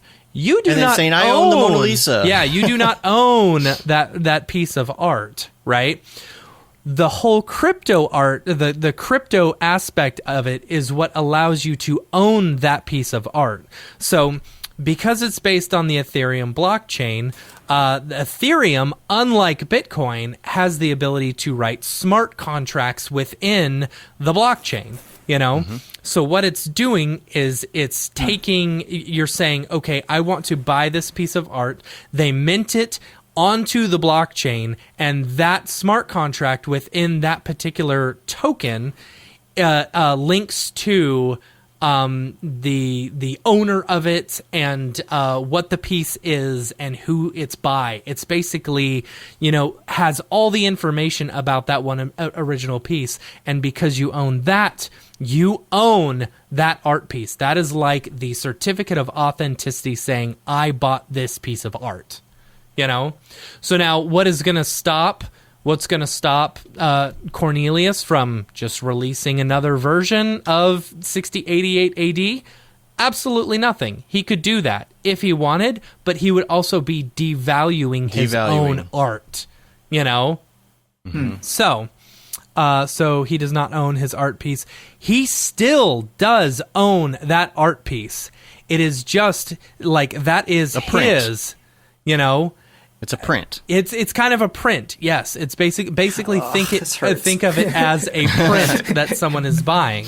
You know, someone is buying a copy of his artwork. He still owns the rights to that artwork. You know, and what's cool about crypto art, besides the fact that it's going crazy and everyone's paying ridiculous money for it, is the best part about it for the artist is that 10% of every resell on the market goes back to the artist. So you're getting residual income from every single sale. Like, for example, I think there's been $1 million in sales off of one of Beeple's Into the Ether crypto art. Secondary. He's made $100,000 off of those sales, specifically because he's associated with that original piece of art, which I think is fantastic. I think and Ether went for $90,000 yesterday. So almost all of them are at $90,000. You've got, and are we kicking ourselves right now because we sold? So this is No, you know why? Because look, right? Do you see Yeah. in the corner Yeah. down there that little screen? That's the number 8. It's worth $90,000, and I'm like, diamond hands. Yeah. So Diamond hands. yeah, I'm not going to open mine. It sucks. I don't think that changes. You're not going to be able to say the box isn't open if you try to sell it. I know I can't say you're that, just gonna but sell it. So anyway, so yes, okay, so they technically still own the rights. They'll get residual income from selling that. You're basically selling a print. It's like if, you know, an artist was to create a print, and my father-in-law I was talking to him about this the other day, and he was saying, like, with a lot of old Ansel Adams like prints and stuff like that, they number them, of course, you know, so like you'd get 1 of 100 or something like that, you know, and as they'd continue to print them, the quality wouldn't be as good on the last one as it was on the first one, you know, and that's not dealing with digital and stuff like that. That's back in the day and stuff like that. So that's why those lower numbers were worth so much more than the older numbers, because you'd get a much clearer picture. So, which is an interesting reference to this, because in digital crypto art, number 1 of 25 is worth almost this, or number 25 of 25 is almost worth as much as number 1 of 25, because it all depends on the number, you know, of those. So, luckily, so for example, I know we're just jumping around. There's a lot. I'm sorry. It's fine. I get really excited about this. You say you don't know that much about interesting. it, but you have been digging down the rabbit hole. So, Anthony, if you have questions, feel free to ask me. I do have a question. Yes, let's go ahead. So I'm wondering, you know, if this is blowing up. There's a small few doing this, so high demand, right? So is this about to get flooded and the gates open and everyone starts doing this, and you're making $5? It very well may, because it very well may. Yeah, I don't know. So here's a long tail, and also the sites that do the curation are going to be the more valuable ones. The ones that let everybody in, you're going to get $5 once you let everyone in. But here's the thing: I think you can't, though, right? Aren't these communities, to do this, you have to be invited or something? You do right? have to be invited. Yes, most of them. Okay. Yeah, so you can apply. You can apply, and then they'll go through your stuff. Or what was it that David just got accepted into? Oh, that do the invites. Yes. So basically, like once you get accepted, it's like Dribble. Yeah, you get accepted, and then you sell your first piece. You get more invites that you can invite other people in, which I think is kind of a neat way to do it. Interesting. I like that. Some of these sites, I like, for example, I don't know about Super Rare because I haven't seen any quote unquote drops, you know, versus Nifty and Maker's Place. They have actual drops where artists, you know, featured artists are actually, you know, doing a drop that day where they're going to be selling their art that day, and they make a big spectacle out of it. You know, they're like, this is what's happening. And the interesting thing about Nifty has it down. I'll tell you what, they don't tell you how much it's going to be until like the day of. So you got to figure out, you know, whether or not that, like, you have something set in your mind. I know how much I'm willing to spend on this person's artwork, for example. And like, when Stuzor came out with his and it was $200, I was like, hell yeah, that's so worth it. I bought 3, right? I bought 3 of his pieces of art, his open edition. I mean, it's $200, right? And then when, what was it? When Blake Catherine, I had it in my head, I will spend up to $1,000 on her artwork, you know? And I did. I bought 2. You know, and Stuzor, I was disappointed because I turned mine around for like $700-800 profit. Sorry. Yeah. So the thing is like, so, and here's the interesting part. So then this is one reason I really like Nifty, you know, versus some of these other sites, but I haven't really used any of the other sites that much. So I'm not that great of a judge on it. But Nifty, it's like you buy from the artist, your marketplace is right there. You can see the lowest price for all the open editions and stuff like that. And they take cash. And they take cash. It's easier. Yeah, you don't have to go through like the blockchain in order to do it. You can just pull up your credit card and be like, boom, give me 6 Blake Catherines. I want them, you know?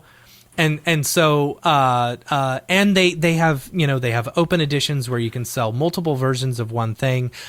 You've got the what is it? The drawings, you know, where a bunch of people say, I want this one, and then they randomly give out, you know, that many of those with random numbers, so everyone has a chance to get it. Like the $1 not ones, just bots, right? Not just bots. The ones that Beeple gave out for $1, the bots bought those up so quick in literally half a second, or in like half a second, and it's like, okay, well, how is anyone going to have a chance to do this? You have to do the drawings. I think the drawings are fantastic. The drawings, what's so cool about this? So. Here's the story. Here's the story. Yeah. So me, Dave, David, and EJ, me, Dave, Ariev, and EJ, we all were like, okay, we want to get this Blake Catherine one. There were 4 different Blake Catherine ones that she did, and there were drawings. Yeah, they were all drawings. They were $1,500, and it was 25 editions of each, right? So we knew it was going to be really hard for us to get one, let alone a low number and stuff like that. But we're like, we know, like the thought was, we know if we can get one for $1,500, we could probably turn around and sell it for $5,000 because that's about the running rate or whatever, unless you've got a really low number. So I was like, all right, guys, here's what we're going to do. We're going to get the team together. All 4 of us are going to bid on every single one of them and hope and pray that we get one that we can turn around and maybe make a couple $100 each after we sell it, right? Because it's $1,500 if you win the drawing. If you win the drawing, $1,500. Yeah, it's $1,500. So we're checking, and then all of a sudden, Dave gets an email. Okay, wait. Can I tell this part? Yes. Okay, go ahead. Can I tell this part? Yeah. I was sitting in the car, waiting for my daughter. I was a little distracted, right? And I hadn't been on my email, and you guys were texting back and forth, and sometimes I do not disturb mode like yesterday because I had 127 text messages after leaving for 5 minutes. That's not an exaggeration. No, it's not. And so I had it on mute, but then I looked at it and there was a delay because so many people bought. There was a delay in minting the coins for all of these things. There was a delay in finding out that day if we won the drawing. Right. So the emails hadn't gone out, and the emails, I guess, finally were starting to go out, and Matt's like, I didn't get any notification. Yeah, I was like, did anyone get an email? No, it sucks. We didn't get one. We didn't get it. And then I opened my text message. I'm like, oh, let me check my email real quick. And I go, and it says, congratulations, you won the drawing. And I'm like, oh, sweet. And I screenshot it, and I crop it, and I text it to them and everything. And they're like, number 1? I'm like, we got what? number 1. I didn't even look. I didn't even realize it. I'm like, we got the number 1. We got number like, 1, and I freaking called him. It was a mistake. I was jumping up and down. I was like, "We got number 1!" It's like I don't know. It's like what are the odds? It was like 1 in 10,000 or something. There was 1,100. I didn't realize that. That's crazy. There was 1,100 people who said that they wanted that one. Yeah. And so we got number 1 of 25, randomly selected for number 1 of 25. But then you multiply that by 25 or whatever, because you could get any number in there, right? Yeah, so it's like 1/25 of that. That's crazy. Yeah. So it's very exciting. So we priced it. So here's the thing, we priced it at what we feel like that piece is worth. As people may look at the price of what we priced it at and think that's ridiculous. But here's the thing. Blake Catherine is absolutely one of my favorite artists. She's probably in my top 5 favorite artists of all time. And I 100% believe that number 1 of 25 is worth $250,000. So that's what we priced it at. Yep. I'm taking your word for that because I don't know. I think I 100. I believe in her, and I think she is going to go down in history as one of the best digital artists out there. She will be up there with people and with all these other great artists. I think she's going to be up there. Chatting with her on Instagram, and I said we're going to hold. I told her what happened basically. Yeah. I'm like holding it. Diamond hands, holdling, HODL, holdling. Yeah. I'm like to the moon, and she sends me this like GIF. So and I've got a real bad gambling addiction, and this hits it right in the right spot. Yeah. And the thing is with Nifty, like, when I bought the Stuzors, that was the first piece that I had gotten besides the Beeple. The Beeple was company money, whatever. And we were idiots and, didn't hodl on that other one and sold it for $3,500 just to make our money back. And now it's worth $90,000. Oh, that's so painful. Right. I'm so sorry. And so, here's the thing. Right. These will be worth $1 million. This is the hard part, though. This is the part that's hard. It's like the stock market in a way. You never know whether it's going to go up or down. Yeah. And it's like are these pieces going to be worth more? I found, like, for example, Stuzor had a drop last night on Super Rare where he was selling a couple of his pieces, and his artwork jumped yesterday from $1,000 to $3,000 for the minimum price. That's the thing. You have to know what they're doing on other sites, not Yeah. just the ones that you have artwork on. You know, it's This like is its own market. Yeah. It's its own stock. It's its own stomp. It really stomps is. for nerds, for Yeah, art nerds. stocks for art nerds. And so, like, the thing is, it's great. The thing that I love about it, I'm a collector. You know, I've got, like, 2 or 3 boxes of just random bullshit toys, literally, like, right behind me. In the box. Look, oh, here's my Wreck-It Ralph action figure. Oh, do you want the set of from the original, like, the original movie? Oh, look, I've got all 3 right here, you know? You didn't even have to roll your chair. That's kind of scary. Yeah. I know. What else can you get to? Look, okay, hold on. Look. Oh, he's grabbing more stuff. 45-degree turn. We can pull out this. Remote my God, control Lee. Wall-E still in the box because Don't forget I about your bought it. physical Beeple piece too. Right. So, like, because I have the Wall-E because I didn't want to take it out of the box because it was so pretty, right? And it's like, so now you look on eBay, it's like $300, you know? You sell it for $300. It's like, okay, cool.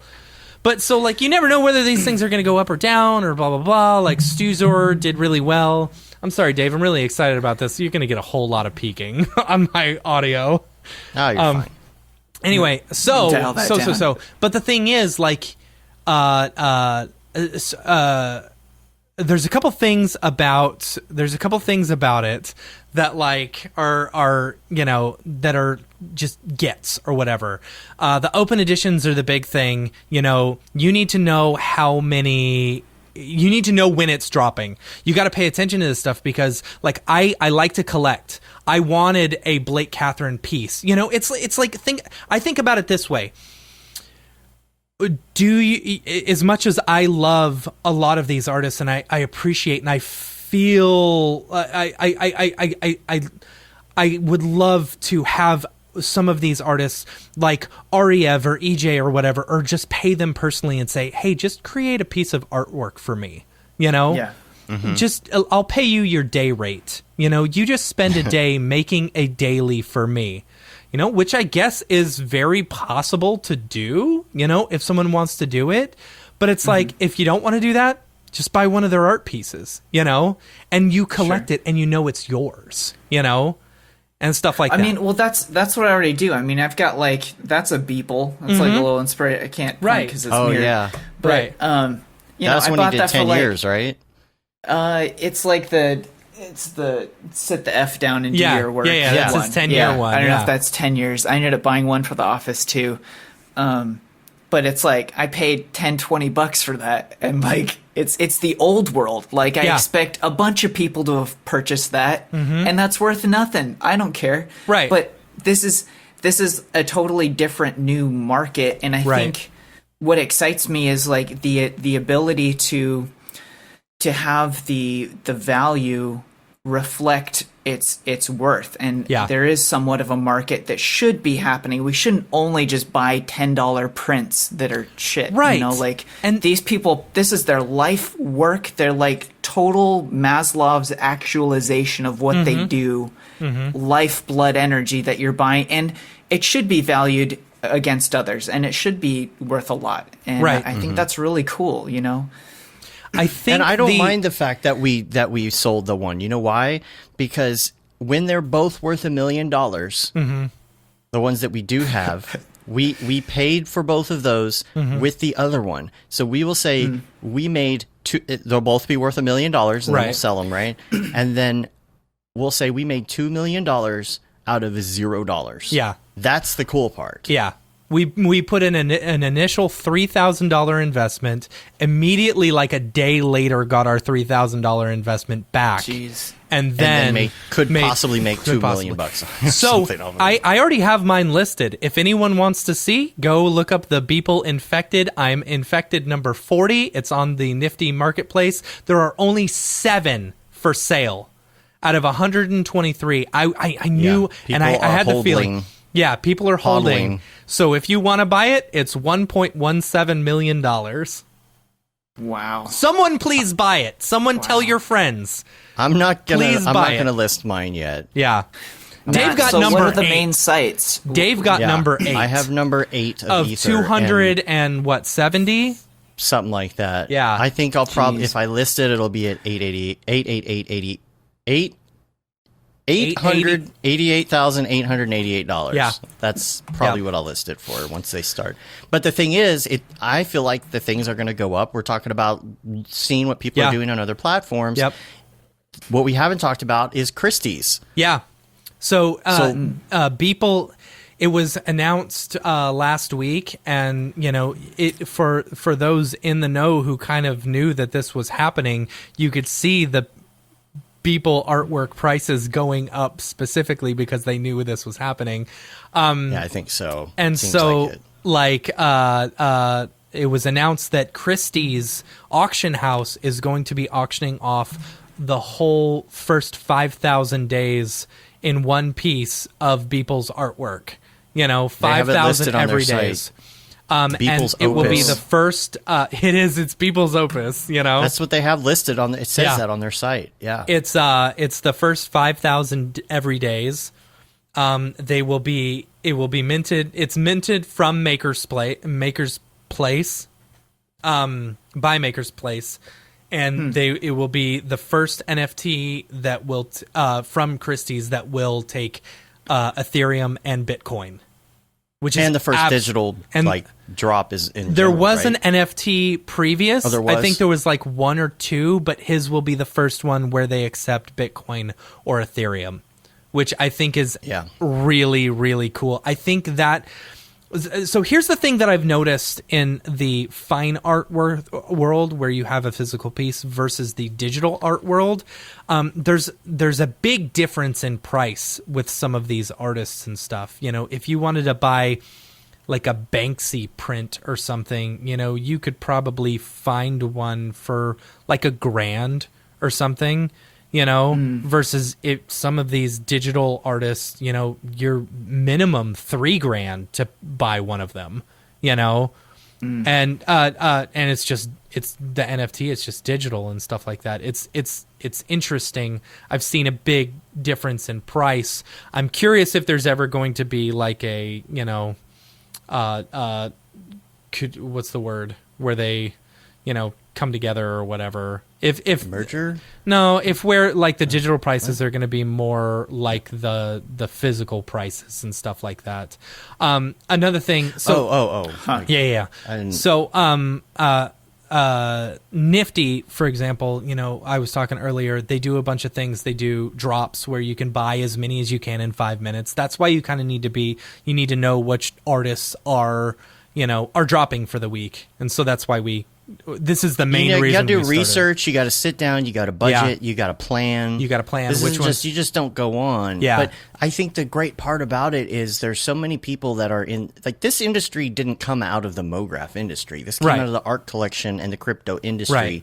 And we just happen to have something to do with it in the MoGraph industry. And that's why I think we have an advantage over some of the other. Exactly. That's what I was going to say. Some like the art collectors. We know the artists. We know the artists.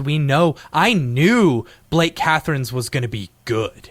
And, that's why I bid on Blake Catherine stuff. I'm a big fan of Stuzor. That's why I knew his price was going to be good. He's got the work behind it in order to, and for $200, how could you not? That's why I bought 3 of them. When Kent in the chat is clarifying, it's the first solely digital NFT. Yeah. Oh, yeah. Christie's, That's right. Yeah, because I think the other ones, they offered NFTs with the actual physical pieces and stuff. But then you've also got whatchamacallit, Gavin Shapiro. He did a drop last week on Monday. I bought 2 of his pieces, and surprisingly, I was very surprised. I turned around and flipped one of them for $1,000. And I don't know why. Well, I'll tell you why. Because mine was the lowest number out of all of them. There was a bunch listed for resale. There was like 8 or 10 listed before mine, and for some reason mine resold because I had a lower number. That's why it's important to get in on these early. You know? So you've got drops, which is, you buy as many as you can in 5 minutes, They've got the drawings where you basically say you want it, and they'll pick a random person to draw. You've got, get it as fast as you can ones. With some of them have a different percentage. Like, for example, tonight, John Norlander, I think I'm saying that right, has 2 drops and a pack. The pack is going to be $400, and what you do is you randomly get assigned one of the ones, that they are selling. And there's like a certain percentage chance that you'll get each one. So the lower percentage chance, those, of course, are going to be worth more. And because it's a pack, you're going to want to buy as many as you want because you got to collect them all, right? Got to catch them all. Gotta catch them all. Because they're also doing... I got you, Kent. I just put that together in the chat. Yeah. All right, keep going, Matt. So...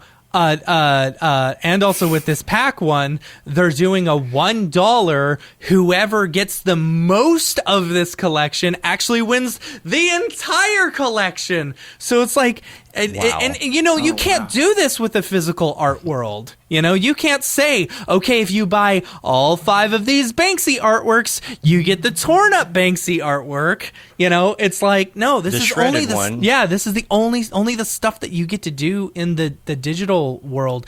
And here's some other stuff that like me and my brother were talking about, because it's digital, because it's linked to like a like an MPEG-4 or something on a specific site that's holding it. Who's to say that MPEG-4 can't change? Who says you can't, because it's attached to a smart contract, who's to say that you can't do an interactive one where based upon who owns it, the artwork changes, How killer would that be? That's what Winkleman was talking about on that School of Motion podcast, is the fact that something could change even. He was talking about the presidential one where the outcome was going to be different depending on the election. Right. And it's like, it sounds like something someone would have done before, but it's never been done before. You know? So here's what's interesting about that. Think about this as well. Beeple probably created 2 versions of that, of whoever would win. What happened to that other one? Is he going to sell that as an NFT one day? Right. Right. And also, because it's a smart contract, it also says who owned it previously. Right? You go into Nifty, you can see who owned it throughout. For example, my Beeple artwork was originally owned by Dave and then gifted to me. Right, and that's another part of it. I'm curious, and what's the because value based on that's the a big owners. thing with the fine art industry. If you buy a Picasso that was owned by Robin Williams, it's going to be worth more because that's the story behind it. Yeah, like a painting Hitler so owned it's like, or something. I'm really right? curious. Like I'm really weird, curious. Like I thought about doing this. Like Dave passes me an artwork, and then I pass the artwork over to Ariev, and then Ariev passes the artwork over to EJ. EJ passes the artwork to Blake Catherine. Blake Catherine passes the artwork to Beeple, and then Beeple gives it back to me. And then I say, look at the people who have owned this previously, even if it's just for a day. It's like, that's a history right there. Yeah. I don't know. I think the NFT world is very cool. Intrinsic about that. That's a long-term game. That is the long-term game. Nifty, I love Nifty because it seems like the prices are increasing. Sometimes you got to sit on stuff. Like, for example, these Stuzor ones, I sat on them for about a month? I sat on it for about a month before I sold. I sold 2 of mine. Yesterday I sold one for $1,000, and like a week ago I sold one for like $600. So I made my money back off the first sale. The secondary sale, that's extra money, and then the third one I've got listed for $3,555. So I would make $3,000 on it after. You have to keep in mind 10% goes back to the artist and 5% goes to Nifty or something like that. So you've got to build that in if you're wanting to make an even amount of money. But, I may take it down because, I do enjoy collecting. I like the Stuzor. I'd be sad to see it go, Yeah, you got the multiples so you can hold and sell. I do. I like the collecting, and I like the selling part. I like holding for a little bit so that I could sell it, maybe make a couple $100. That would be great, but then also the collecting part, because I really love these artists, and being able to own a piece of their artwork, I think is fantastic. So Who else we got? Okay, we so I got a question for you real quick, Yes. Matt, though. I'm curious what your thoughts are on the longevity and the fluidness of how these platforms evolve. Like, That is technology, like, is this going to be out of date in 10 years and we're not using the MP4s or the JPEGs or whatever? Or are these contracts going to evolve so that they delegitimize a whole generation of crypto art? And you're like, oh, well, you need to be on this platform because you really own these 5 new aspects. That is a really good question, and I don't know if I have the answer to that. Like I was very concerned the other day because if you go onto Nifty's site, if I was to sell something for $1 million, it says I can only transfer $5,000 a week to my bank directly from them unless I go through and do this whole other like payout system through Gemini, Ethereum, right? You have to attach it to Ethereum and then you got to transfer it, and then there's fees that are associated with that. And it's like, okay, well, I could just sit here and pull out $5,000 a week for the next 4 years. But what happens if this site goes under in 4 years? I will lose my money because it's associated with that. That was a fear that I had, but because part of my fear is, the next generation that comes up, maybe it's an official print from some Italian in Milan that is printing everything, and it comes with an actual chip, a gold chip and a number. And there's a certain sense of tapping into the old art world that combines the hybrid and I don't know.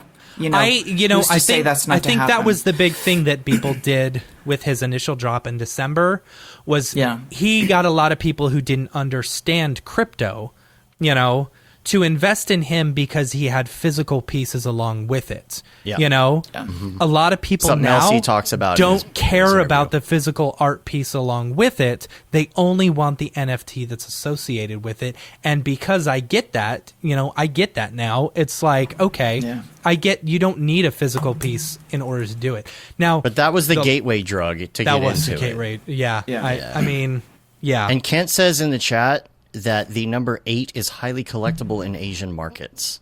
Really? Yes. So I'm like, Oh, dude, all right. 8,888,888. Yeah. Think bigger. Yeah, dude. To the moon. Diamond hands. To the moon. Come on, you got. If you sell it for $8 million, almost $9 million, you got to give me at least $1 million. I'll trade you my Beeple art. I'll give you a couple just bucks. buy my Beeple artwork for $1 million. How about that? Oh, there you go. Because then you can hold and then on I'll to let it. that gain. Yeah, exactly. That's fine with me. I got $1 million. Okay. I don't care. All right. There we go. We'll do it that way. No, you should list it for $8,888,888. Oh my gosh. To the moon. Okay. Who else? What we got? All right, let's talk about this week. This week's drop. I have to go to the restroom. Go ahead. You do that. I'll be back. So this week's drop, the ones that I think were notable and stuff. Tonight, for those who are listening live right now, you may get in on this, and I feel real sad if you don't. The two that I think are pretty good. It's on Nifty. John Norlander, they have 2 drops, a 700 and a 1500 open edition to where you can buy as many as you can in 5 minutes. And then they've got the packs. John's got the packs where it's like, I think it's 12 different of these really cool little animations. They look like they were done in Houdini, like liquid sims and particles and stuff like that. It's pretty neat. Super Mography. You can buy as many as you can until it runs out. And I think there's like 250 and they're $400 per. And so there's also a percentage of, which one you'll get. So some of them are worth more, some of them are worth less. And because they've got that, whichever one people are going to collect, you try and get them all within 24 hours. At the end of 24 hours, whichever one has the most, whichever person owns the most of these collection wins the full collection. So for those listening, if you're wanting to get in on this, I would say this is probably a good way to flip a little bit, of money, because you'll have some people who are wanting to collect it, and you could probably buy a couple and flip them for a profit. That's for people who are looking to actually invest and make a little bit of money off of it. You've also got the collector like me who just wants to sit back and collect the stuff, and who also wants to flip it, so I'll probably buy a couple. You've also got I think it's pronounced Beige. I could be wrong. She does a lot of architectural renderings and stuff like that. She's got these limited editions. It's 15 for 1,000. She has an open edition for 500, and then she's got these packs that she's selling for 400 as well. So all these you can check out niftygateway.com. Or I would recommend what the sucky part about this is you don't know that they're coming up. Until unless the artist actually specifically says, or you check their Twitter on Monday morning at 10 a.m. That's why I was scrambling to put all the lists together, because I had to go and, see which ones I knew and which ones I didn't. I was very excited about the John Norlander one because I've been a fan of his work for a while. Okay, so Wednesday you've got Trevor Jones. Trevor has previously done some nifty drops, and I always like to reference if someone's if someone's a new artist, I like to check out their work. If I like their work, I'll buy one of their pieces. If they have already made a drop, you have a pretty good track record of how well their work is selling. For example, Trevor Jones did 4 drops where it was like this Picasso bowl, and it was all bidding, and they bid, I think the top bid was like $55,000. So I would say if you're looking to invest, Trevor Jones is a very good investment opportunity. Trevor Jones is also a really good artist. I really like MoGraph.com does not guarantee results. We do not guarantee anything. If you lose $10,000, you lose $10,000. I am telling you the people that I am putting my money down on. So if Arya said Josh Pierce on March 1st now too. Okay, yeah, I haven't gotten into March because that will be next week. Okay. I'm just doing it for this week. Thursday on Nifty, you've got a really good artist named Greg Mike. He did these really cool can renders, he did a series back in the day, and he's redone these for a bunch of new artwork that he created. They're pretty neat. I don't know the price on those yet because normally they don't release the prices until the day of, which is a hard thing for budgeting wise. That's why I like to, double dip and sell and stuff like that so that I can actually get a little fun money. Yeah. So here's the thing. Yeah. The investment is there, if you're willing to wait the time. I turned $600 for my initial Stuzor investment. If I was to sell all of my Nifties that I have minus my Beeple at the lowest price in which all of them are listed on the marketplace, I'd have $9,000, which is pretty good for an initial $600 investment for 1 month ago. Do you go through your Coinbase account, or what do you do, Matt? How does this... what it does is once you sell it, it goes into your balance on your Nifty site. So I've got right now I've got like $1,000 balance on my Nifty site, and then you can just transfer it to your bank. You can transfer up to $5,000, or you can go through the Gemini stuff. The Gemini stuff I don't know much about. I think it's you have to convert it to crypto and Ether, and then into your bank account, and there's no limit on how much you can do. I'm not 100% sure. So, a couple other artists to look out for. This is on Maker's Place. Kid MoGraph, well known within our industry, super well known, is dropping, I think, 3 art pieces, and I think they're single editions. Don't quote me on it because I can't really tell. That's why I don't. That's why I like Nifty, because it gives me a good layout of what everything's happening.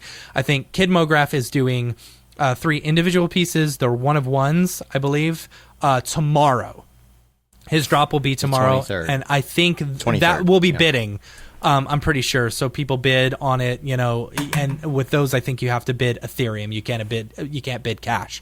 So you'll need to have like MetaMask an account, and it associated with your your web browser. You've got to have the plugin, and then it'll associate with it. I'm not 100% sure how it works, but Kid MoGraph, really well known in our industry. He's doing a drop tomorrow. Roger Kilimanjaro is also doing a drop tomorrow.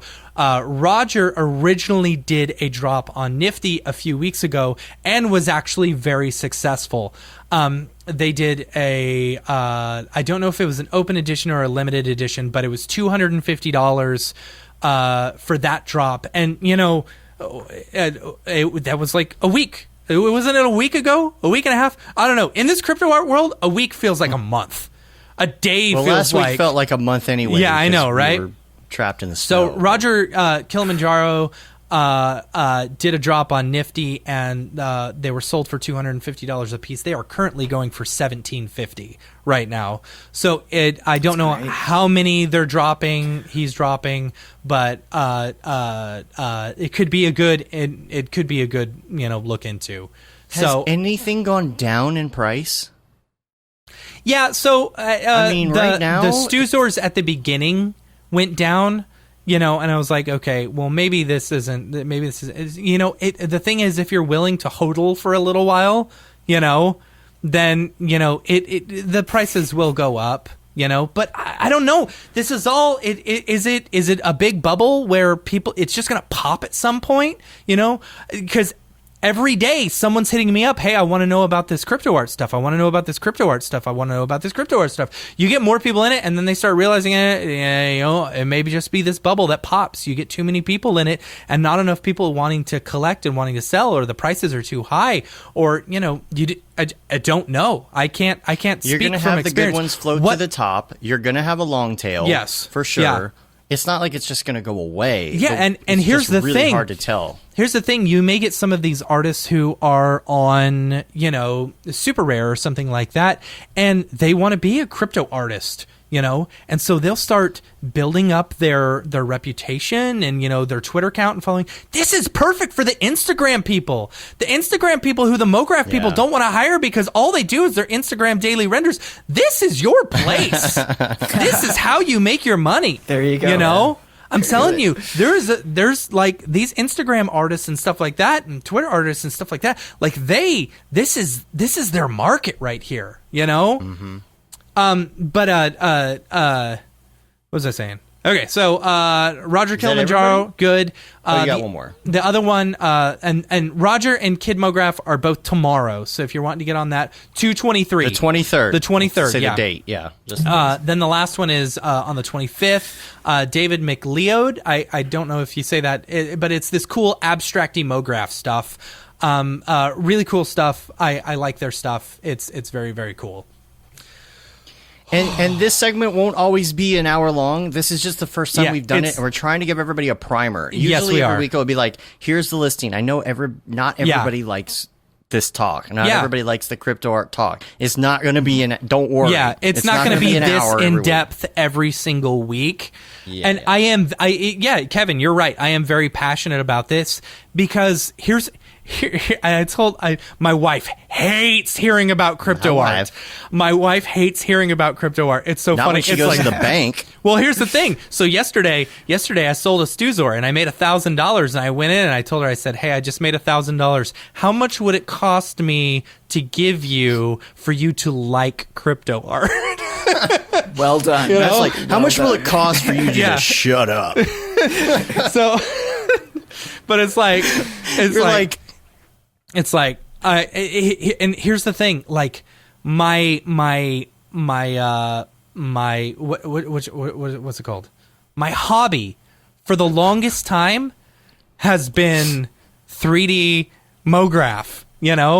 That's my hobby. It's like, sure. I finally found a different hobby that I kind of like. Of course, I'm passionate about it, and it's related. Yeah. So I feel, I've drinking the Beeple juice. I have drank Beeple's juice. Hopefully it's not coming out of a tube from Buzz Lightyear's nipples. Right, exactly. I have drank the crypto art juice, and I see where it's going. Now, I will say there are a lot of people on Twitter who do not like the environmental aspect of crypto, and I get that. Yeah. It's shitty. And kind of like what we talked about before, you can offset by buying renewable energy credits if you're feeling that passionate, and which I do, and it's about the not environment. expensive. It's not expensive at all, honestly, because the renewable what you have to realize when you're paying electricity, at least the way it is in Texas, I don't know the way it is in the rest of the world, because Texas is deregulated and, we let all of our power go out, so what you're actually, when you're paying for energy, it's actually only like 1 or 2 cents per kilowatt hour that you're actually paying the electricity companies, the companies who are making the electricity, the source. You're paying the electricity the middleman like 5 or 6, 7 cents, and then at least in Texas you're paying a little bit more for the other middleman because there's so many middlemen in between, so you can go and buy renewable energy credits for pennies on the dollar to counteract all the energy that you're using for these NFTs. If you feel that impassioned about it, which I do, and I think people should do it. That's why I look this stuff up. Yeah. So it'd be cool if it was automatically packaged in, and maybe I completely a new agree. aspect. I completely it's agree. like Yes. if you agree to purchase this, you also are signing up for X, Y, and Z. I agree. Yeah. Maybe there will be a site like that in the future. Who knows? Who knows? Yeah. But I got this email too. You want to go to that, or you got something else? No, go ahead. Let's hit the email because I think there's more to talk about with the email. Yeah, and we're starting to run short on time here too. So yeah, we sorry about that. We didn't think it would be this long this time, but I Nick knew it asked, would be. and we might have covered some of this. I don't even remember what this said because this was like 2 weeks ago. Yeah, dear Mr. Costin, Mr. Milstead, and esteemed guest. That worked well because who knows what episode that would have aired on with all the power outages. Right. I figured it would be fun to email in with a question discussion point as most of us right now. I'm curious about getting into the crypto art game. I was wondering how still images value against animated pieces. If you had a still render, does it make sense to add some animation, simple or complicated? And if you're going for that, is sound design for the music a must? I realize there are no hard rules right now, but just thinking about value added versus diminishing returns. And on that thought, is it standard practice and ethical to sell both the still and animation on the market? Keep rocking. So that's an awesome question. That is an awesome question, Nick, because that does bring up a lot of things. I have bought stills. I have bought animated ones. The Beeple artwork, the original artwork, it was not animated, but the way he released it made it look like it was a actual like physical card or something like that, with like these zoom ins and zoom outs. Your standard Ken Burns effect. Man, just gets spiked to. Sarah, that's good. That's good. That's really good. Sarah said she wants to know how much time per day you spend researching this. You don't even know. Sarah. Matt Here's what I will tell you. Crypto. I have not stopped dreaming. I got 4 hours of sleep last night because I cannot stop checking my Nifty account. He's checking prices every 10 minutes. You want to know how many times I've done it during this episode? Probably at least 6 or 7. I'm serious. You need like an app. I know. We need an app to tell what the thing is. Yeah. So, Stonks app. What was I saying? I do spend a lot of time, and I have this thing that I call Schrodinger's crypto art, right? Yeah. Schrodinger's crypto art. Okay. I like this. I have listed my Beeple artwork for $1.17 million. Please tell your friends I want someone to purchase it for me. I will throw a big party for you if you do convince someone to buy it. So I have this thing called Schrodinger's crypto art where every night I go to bed and I wonder whether I'm going to wake up in the morning a millionaire because I've sold this piece of art. Because it's for sale, right? And it's instant. It's not like you have to approve the sale. Correct. It's just gone. It is instant. gone. It is gone. So every morning I wonder whether or not I will have sold this piece of art and I'm a millionaire, and I will not know until either I check my Nifty account or I check my email. So in between the time in which I fall asleep and I check my Nifty account one last time before I go to bed, up until it's the first thing I check in the morning, I am both a millionaire and not a millionaire. Not a millionaire. I will only ever know if I'm a millionaire once I check my Nifty account each morning. Life in limbo. So it's so funny because, like, I mean, it's all I've ever wanted in life is to be a millionaire, right? I just want to be a millionaire. So, like, I go to bed every night thinking about, what if in the morning I wake up and I'm a millionaire? How am I going to react? You know? And it's like, and then that keeps me up all night. I got 4 hours of sleep last night because I could not stop thinking about crypto art. But yeah, I've done a lot of research. I've listened to the podcast, the different podcasts. I've talked to people about it. You know, I've talked to a few people. And Rocket Force, Nick, you bring up a really good point in your email. So I have bought still images. I've bought animated images. I've bought animated images with music as well. And I do think that doing the animated images, adding a little bit of motion to it, adds to it quite a bit. And adding music, I think you'll notice if you look at Nifty or some of these sites, you'll see that, like, for example, I think it was Mad Dog Jones. Was it Mad Dog Jones who collaborated with Deadmau5 previously, or was it someone else? No, I think so there was a collaboration between correct. Deadmau5 and I think it was Mad Dog Jones. I could be wrong. This past week, and the amount that was sold was astronomical. It was like 1,400 open editions, which is absolutely insane. At $1,000 a piece, you know, they made $1.4 million in 5 minutes. You know. But you'll see a lot of these sites are matching up some of these artists, you know, some of the physical artists or the crypto artists along with musicians in order to drive up prices and stuff like that. I think that's really cool. But I would say if you can add music, if you can add sound effects to your artwork, it will increase the value significantly. If you can add motion to it, it will increase the value.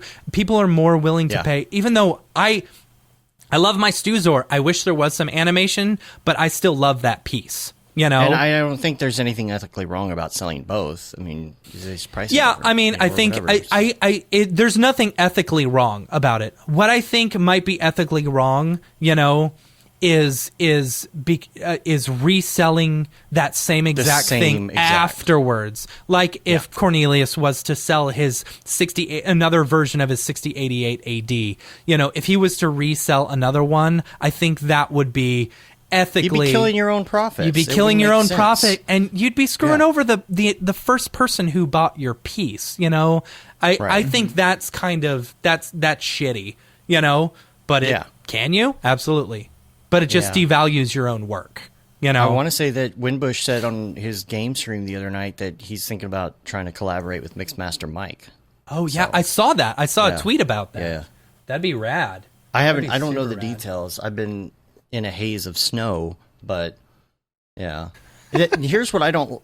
Here's the thing: it's going to go into music, it's going to go into movies, it's going to go into everything. You're going to have crypto music, crypto audio, whatever. Al it's going Gore to be called. just say that this is I don't agree with this. I do not agree with this being considered crypto art. It should be crypto cinema, crypto movies, crypto film, whatever you want to call it. But he's selling a copy of Inconvenient Truth as a piece of crypto art, which is so stupid because it's like, okay, so are you going to offset the carbon costs of actually minting that NFT? That's irony. Yeah, that is irony. I don't think he knows. He may not know. He's going to get hit with a tweet storm. Yeah.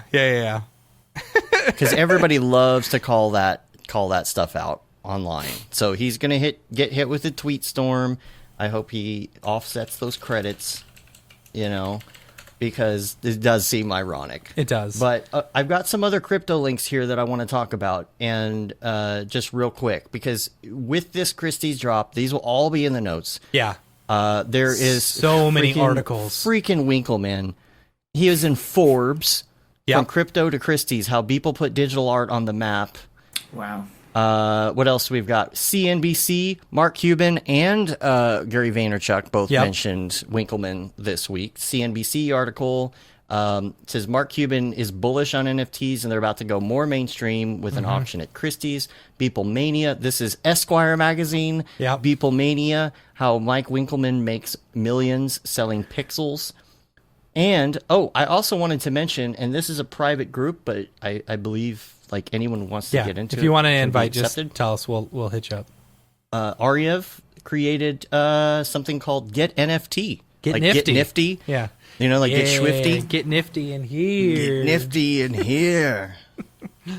That's all the crypto links. Yeah. That's all I got. Is there anything else? Oh my gosh, it's the longest segment ever.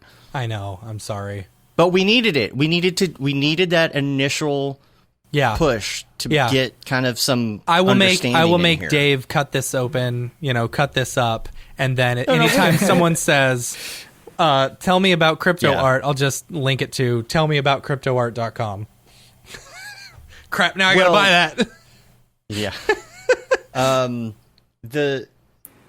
I guess each week we'll probably do 10, 15 minutes tops. Yeah. So don't worry. Don't worry. No angry emails. Yeah. Just like people who don't like the Beeple segment. Yeah. No, Well, you got a second podcast. There you go. I have thought about that. Because we need more stuff to do. Thought about that. We need more stuff to do. Yeah. The thing is, like, how can you... I put together the drop, just as far as, like, who's coming up for the week, in 15, 20 minutes, but it's like, how do you turn that into an hour-long show or something? I don't know. Get prominent crypto artists on, I guess. Oh, man. Going down that rabbit hole, huh? I know, shit. Yeah. All right. The ideas keep coming. Yeah. It's a good one. Yeah. And then every episode of the drop, we turn into an NFT and we sell that one. Yes, absolutely. Yeah. Driving so the meta. price. Yep.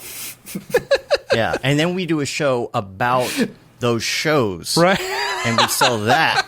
There you go. Right. And everybody who buys 5 of them gets every episode. Yep.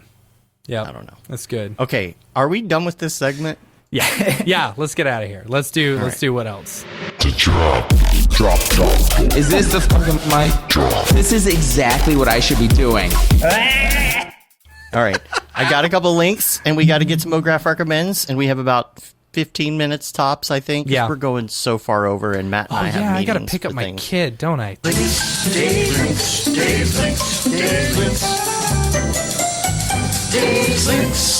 You got to pick up your good. kid. We got meetings out the Yeah, we do. out the rear.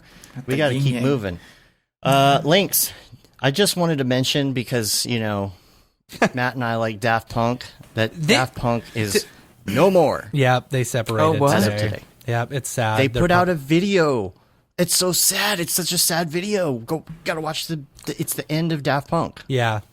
Wow. What do you remember when that one album came out and we pirated it? And we were we didn't. No, we paid. No, Wasn't it a digital thing? So here's the thing: we paid for it, but it was a pre-sale, and so we pirated it so that we'd feel better about pirating it. That's the way. I don't even remember this. I do. So anyway, I did. I remember because on Urban Coffee, you guys went through the entire album. Like a week before it came out or something like that. Anyway, I don't even remember this. Yeah. Okay, I just remember that we listened to it on like on loop on Spotify On loop. when we were working at that place together. Like a lot. Yeah. It is a very historic part of my life. That album, that last Daft Punk album. There's all these songs that remind R.I.P. me of when we were working at that terrible place. Yeah, The other Justin link Timberlake that 2020 experience. That's the other one. Absolutely. Every time I hear Justin Timberlake, I think of that Yep. time. It was around March of 2013 or 2014, Yeah, I don't know. I think. One of Something those years. like that. Yeah. Notion. I wanted to talk about Notion because I've been down the rabbit hole. Yeah, and you I've been have. talking a lot with Chad Ashley, and like he's going to show me like some like deep cuts and stuff. Mm-hmm. I am obsessed with Notion. It's Notion.so. It's this organizational checklist teamwork software that is so customizable that it's ridiculous. And I've been hearing about it for a long time. I really wanted to get stuff like reorganized. I'm still going to use Todoist for my personal checklist. At some point, I'll probably do like a segment and kind of dig deep and talk about it a bit in case people are interested. But check that out if you want to check it out now, and then maybe we'll talk on a future episode about that. Also, Bill Ellis collaboration. You know, this is the dude who does all the skulls. Mm-hmm. And always skulls, skull everything, right? He's got, this is the third time he's done this. It's a collaboration project where he puts his stuff out there, and then you kind of like remix it and mash it up and do stuff with it. It's a contest. Like, you can win an iPad, for the best one, for posting what you've done with it on Instagram. I'll put that link in the show notes.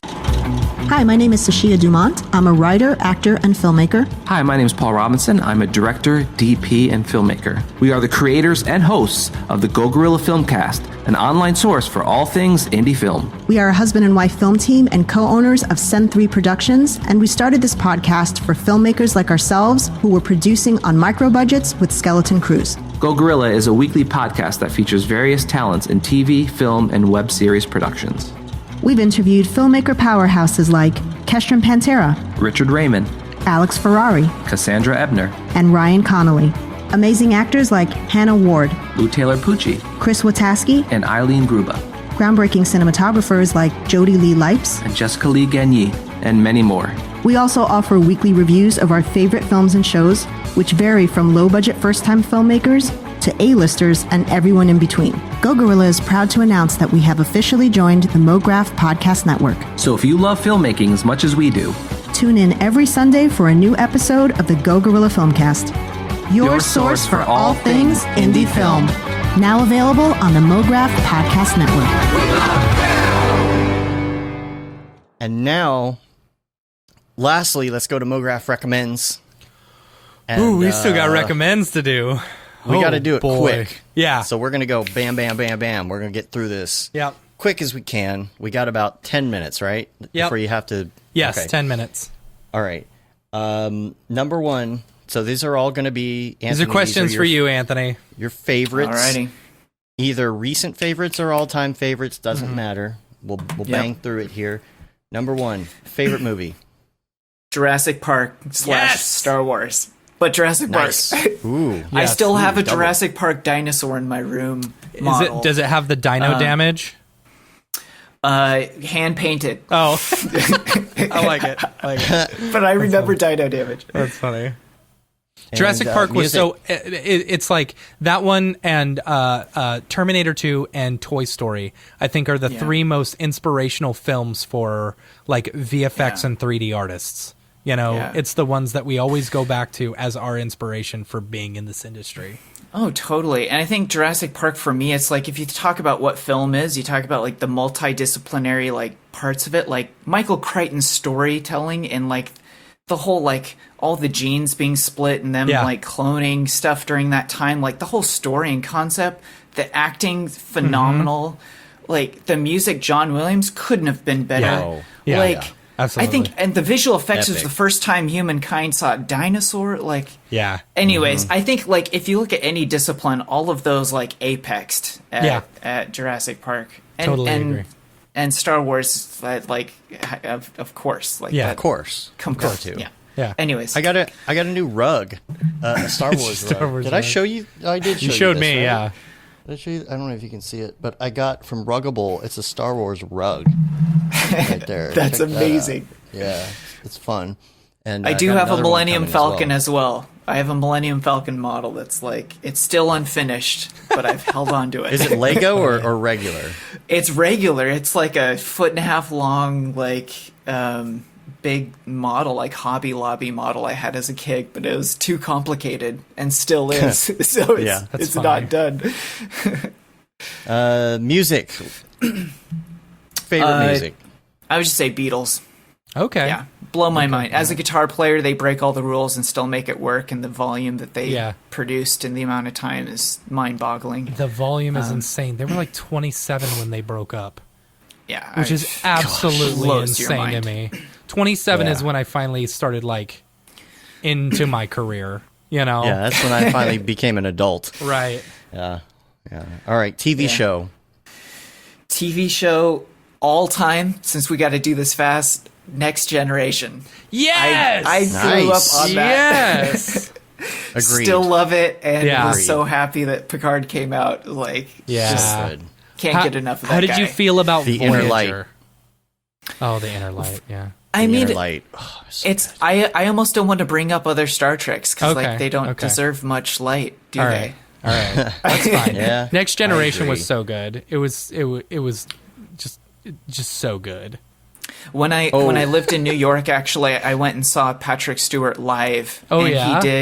he did a 3-hour long Tennyson, the poet Tennyson, reading Wow. on stage with a pianist next to him, just like they're guys doing piano and Patrick Stewart is just doing poetry, and it was like the best 3 hours Wow. ever. That's up crazy. at 92 Wyatt. 3 hours. Kevin said wow. that Next Generation is good, but he recommends Breaking Bad. And he says Breaking Bad is the best show he's ever seen, except maybe The Wire. We're talking All right, about I'll check all those time out. what you grow up as a kid, Yeah. because Next Generation is it can get rough. Yeah. I do want to. I just want to chime in real quick and say, I feel like an awful person for this, but I broke down and got Peacock. My NBC brother bought Peacock. Peacock, so I've got Peacock. All right, so here's the deal. I did the numbers because I just wanted The Office. I went Yeah. 2 months without The Office, and that's a long time for me. Yeah. I broke down. I did the numbers. I was like, it's $100 to buy on Vudu. It's $120 to buy it season for season on Amazon. It was only like $90 to get it on Peacock. But then, of course, you don't want commercials, so you get the higher plan. Right. Here, yeah, but here's what I gotta say. I know we're running out of time. Here's what I gotta say. They've only done season 3 with like this so far, and I think they're going to do the others. But they put the episodes in as extended versions. You can go watch a separate Yeah. extended version edition. Yeah. And they're like 10 to even up to 20 minutes longer, and it's really cool. Yeah. Because it's not like it was Wild. bad stuff that was cut. It's just they had to cut it because of TV at the Yeah. time. Yeah. Yeah. And so we've been watching these long extended versions of our classic favorite episodes in season 3, and I'm really enjoying it. So Yeah. I hate that I'm not going to watch anything else on that stupid network. Parks and Rec. Watch Parks and Rec. But Parks Brooklyn and Rec's Nine-Nine. You can watch that on Hulu, I think, though. That's true, though. Yeah, I don't know. All right. Next one on the They've been list pulling is stuff though. They have, yeah. Podcast.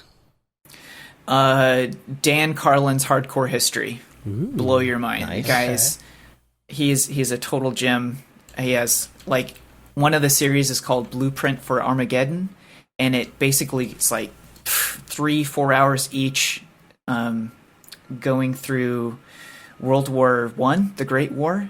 But he has stuff from all over. He has like the takeover of Persia over all the known world, but just mind-boggling stuff you never learn in school. And he always brings like 40-50 references, and he's always chumming through and going through these really interesting things. And for me, like the war part, I could care less. There's nothing like romantic or anything about it. It's just Dan Carlin's ability to kind of showcase like the insane humanitarian tragedy that everyone got locked into, and really describe and get the numbers, the millions of the hundreds of thousands to mean something. Yeah. And to be able to see it, it's just mind-boggling. That's I cool. always listen to him going out surfing. I listen a good hour and a half there, hour and a half back. So anyways, What's the name of it Dan again? Carlin. What's the title? Dan Carlin. Dan Okay. Carlin's Hardcore History. Yeah. All right. But just look at this Dan one. Carlin. I think you actually have to pay for. It's like, but you can get them for like $2.50 an episode, and there's like 5 episodes. He may Yeah. be doing that now, but he was on iTunes, and I think still is with a lot of free ones. Okay. Okay. But that'll mix things up for sure. Cool. All right. What about favorite plugin? Not Magic's- render engines. Magic Solo. Oh, The okay. Nitro Good. Nitro Oh, yeah. Bait guy, Yeah. Magic Solo can live without. Yeah. Plain and done. And best you still- best soloing, easiest. Like I couldn't use Cinema without it. Yeah. I was going to say, despite this, what's in cinema now, Despite like they're okay. All right. Yeah. Occam's And- razor, man. The simplest rules. It's just Right. one and done. Yeah. Favorite app? Go-to app? Muscle memory app? Calm. Oh, that's a good app. But not Okay. not because of all the meditations and stuff though. I actually those are great and I do them, but the bedtime stories are Yeah. amazing. Yep. They're so manipulative. Have you? Did you listen to the Matthew McConaughey ones? I think I've listened to one or two of There's his. one where To go to bed? Yeah. To go yeah. to bed. Yeah. They're like all right, adult all right. bedtime Basically. stories. Yeah. He's like, Okay. He's like, and then the rabbit ran into the house, and the house was square and purple, and the walls were very bleak. But I get older, inside- they stay the same age. Yes, they do. Yes, they do. Be a lot There's one cooler guy on there. if If you you have did. Calm, you got to look up Eric Bra. He has like the deepest, lowest Nordic voice, and he does train rides. So you can do like the Oriental Express or like some Norwegian up past like the Arctic Circle or whatever, and it's like a half-hour long train ride. You never make it to the end, Yeah. but it's just like so calming, and it's like Their can't get enough of advertising it. strategy is on point because all they do is play a clip of it on TV for 30 seconds, and you're like, Done. oh, okay. It I'm was down. so Calm is like it's like $70 a year, right? No, It's no. not? There's a trick. Uh-huh. This you can say get the app. Mm-hmm. In the options you go to your iPhone. I don't know if you're an Android. Who Yeah. cares? You go to the settings and you can go to subscription settings, and you can do. There's the 71, but then you can choose from like 12. Oh. And you can just choose. Oh, I want $9.99 a year, and you just choose Oh, it. neat. I I did think- it for me and my wife, and we only paid $10 just because we dug into the settings, and they allow you to just Interesting. choose My wife is a teacher, level. and she gets it for free. Oh, So there you cool. go. we've put my kid to sleep several times with that app. It's Calm is great. Calm is great. It's it's stellar. Yeah. All right. Video game. Oh, like all time, like GoldenEye. but- Yeah, good choice. See, you would be Good great. choice. You got to get on that Halo 5. Yeah. Kevin just I got an loved Xbox Halo. too. I'm ready to Yeah. play with him. Come on. I Get actually yourself an broke down. Xbox. I broke down last year, got an Xbox, and I've actually played a ton of Battlefront 2, the Star Yeah? Wars. Yeah, It's yeah. like your dream come true. It's just like all characters, everything, all the music. Here you go. Just like, and That's I don't cool. know if I need anything else. It's like Come join us though. We got like a group of 20 mographers who play Halo on Yeah. Oh, I random totally nights play all Halo the with you guys. time. Halo 5. Halo 5. Halo I 5. can't wait to play with Kevin. I'm just telling you, Kevin, we got to play some Halo soon. Got to get on that. I did all high school. High school was Halo. I did that all the Yeah. time. We don't have a regular time. Sorry. Sorry, We don't. Kevin. We usually, honestly, like if I had to give you an average time of when it happens, it's at 10 p.m. Central Time. Is Yeah. our average time that it happens. Yeah. That's not bad. But yeah. Last one is this is the tough one. Your favorite life hack. And Mitch Myers is the example. You turn your toaster on its side for some bomb ass grilled cheese. And now you could have something very insightful or something little. If- Oh man. I just say, I mean, life hack for me right now is Wim Hof. I've been doing the ice baths. Oh, geez. really? Oof. Yeah, Oh, thank it's you. that's been like with the craziness of just this last year. I've been getting into like David Goggins and Wim Hof, which are like do what is uncomfortable, do the opposite of what you'd like. So I think for me, it's been like a way to expand my comfort zone, expand what I can take on. Do you guys know about Wim Hof at all? with I've his heard of ice this. baths? I've got a friend who, Assuming well, not the ice bath specifically, but talking about the breathing. you know, comfort zone and going out in the cold naked, whatever you do. I don't Yeah. know. Yeah. Yeah. So How do you essentially, do all the so ice, for me, though? this is what it means. A lot of times, because we're working from home, I can do a quick workout or something, but then I can do something right back. like a Wim Hof method, where I'll fill the bathtub up with like 10 to 15 ice packs. There's a 10-minute YouTube where there's like 3 rounds of hyperventilating, and then you hold your breath for like a minute or two, and then you go through this little 10-minute phase, and it's insane. The feeling you get afterwards. While you do it, you go into this kind of like like really calm, really like where you can hear your heartbeat almost type quiet, and. After you're done, it feels like you've been in the ocean, like the really cold, vibrant, crisp feeling that you get when you go surfing or you're in the ocean for a few hours and you get back home and you feel really fresh. Do you get that do anything feeling. like do you put headphones on or earplugs or do anything like that, or is it just? I'll follow up? along with him sometimes with headphones, like little AirPods, or just have like my iPhone out and each round is like 2-3 minutes of you just breathe a ton, you hyperventilate, get ton of oxygen in you, and you do that for 10 minutes. So I'll do it for 10-15 minutes and call it good. But it's like a really good like reset. No downside, very no side extreme. effects, no like anyone says like they, No.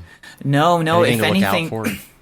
no. If anything, it's there's a ton of health benefits. Essentially, like we've learned how to be clothed, and the dynamic range of like what we are exposed to is very, very conservative. We used to get really cold or really hot, and our body would have all these natural responses, but we don't go through that anymore. So this does a ton for like your blood vessels, a ton for like expanding your lung capacity, like. It's in the same category. It's a hormetic stressor. So if you're into like intermittent fasting, doing cold therapy is also a hormetic stressor the same way that fasting is. So, a bunch of really cool stuff. So Wim Hof, like if you're into wanting to get like a very extreme reset and you want to be like, I'm going to, do the opposite of what I want to, what my body's telling me to do and be okay with that. It's a great like mind game. I do that every day. It is pretty I extreme. get up when my body tells me I still need more sleep. Yeah. When you roll out of bed and then roll into your chair for work. Yep. Yeah, I'm always out of my comfort zone because I'm awake. Right. Yeah. That's it. You probably got a jet, right? Yeah, Matt? I do. I got to go pick up my kid. Okay. Yeah, Anthony, thank you so much for being on the show. Hey, And- thanks for having me, guys. I and can't wait. When are we doing sitting a MoGraph, through all the Camp MoGraph. crypto art? Oh, Camp MoGraph. Well, Camp Camp MoGraph all the MoGraph. crypto art? Yes. tentatively scheduled. But we have to squeeze in that we will try for a new Camp MoGraph, and I'm sorry I didn't wear my shirt. That's all right. I know this is just an that's accident, funny. Actually, That's really funny. Yeah. I've got the blue one. Camp MoGraph is scheduled. I think I am. My gut feeling is that it's going to happen this year. I hope so. because I have a feeling by May, April, things are going to start getting a bit more normal. And so we'll keep everyone updated. But I have a feeling we'll be fine. Yeah. So all right. Well, yeah. Thanks again. If people want to find you on the interwebs, you got AnthonyAbbottDesign.com. Also, what's Swordfish's website?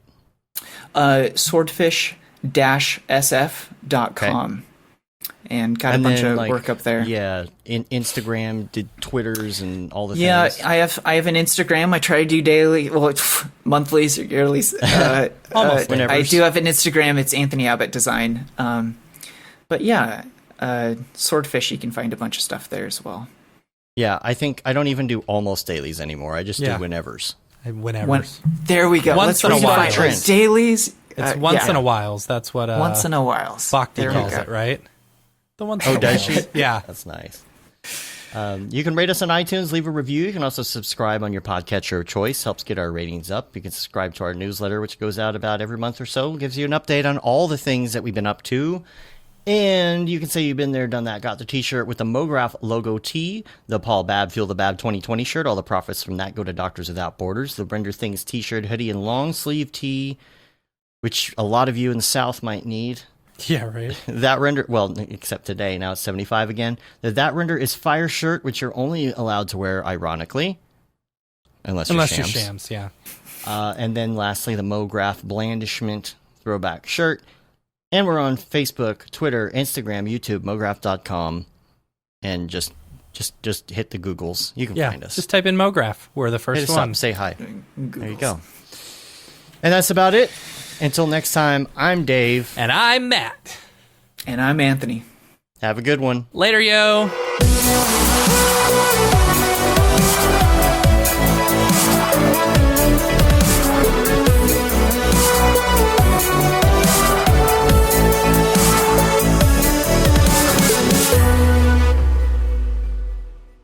It's pretty good, I guess. MoGraph.com, an online resource for motion graphic artists. Start your week with the MoGraph Podcast. Industry news, interviews with your favorite artists, and terrible humor. Watch live shows and interviews from MoGraph events like NAB, SIGGRAPH, HalfRes, and local meetups. Our MoGraph Talks feature live demos and motivation from artists all around the world. Sometimes you gotta make stuff that you're not gonna put on your reel, and I'm not here to judge. What if Rick and Morty show up for the countdown at midnight? That's where I peaked in life, in my career. We gotta stop this thing, Rick! It's gonna kill us all! Hear from the people that create your software, design your render engines, and artists that are changing the face of modern motion graphics. You get that render done. Yeah, you better frame what? MoGraph tutorials and online classes will teach you about Cinema 4D, After Effects, as well as other popular software and render engines. Throw in the HDR Studio, take the render settings, pick the HDR, put a reflection, and gorgeous. Branch into new software. Learn time-saving tips, techniques, workflows, and lessons that'll keep you up to date in the world of motion design. Oh, brother, those are some of my favorite elves. I love projects that scare me. When our art director comes to us and asks for something that I had never done before, man, it gets me pumped. Join the conversation in our live sessions. Check out our plugins, or join the hundreds of daily active users in our Slack channel for technical help, advice, contests, or just to joke around. Real nice banana. Ah, that's so funny. All right. I'm going to live forever. Subscribe today and get the latest updates on our YouTube and other social media channels. Take all your dreams and just do it! We don't care how you get here, folks. Just get here. Subscribe to MoGraph.com.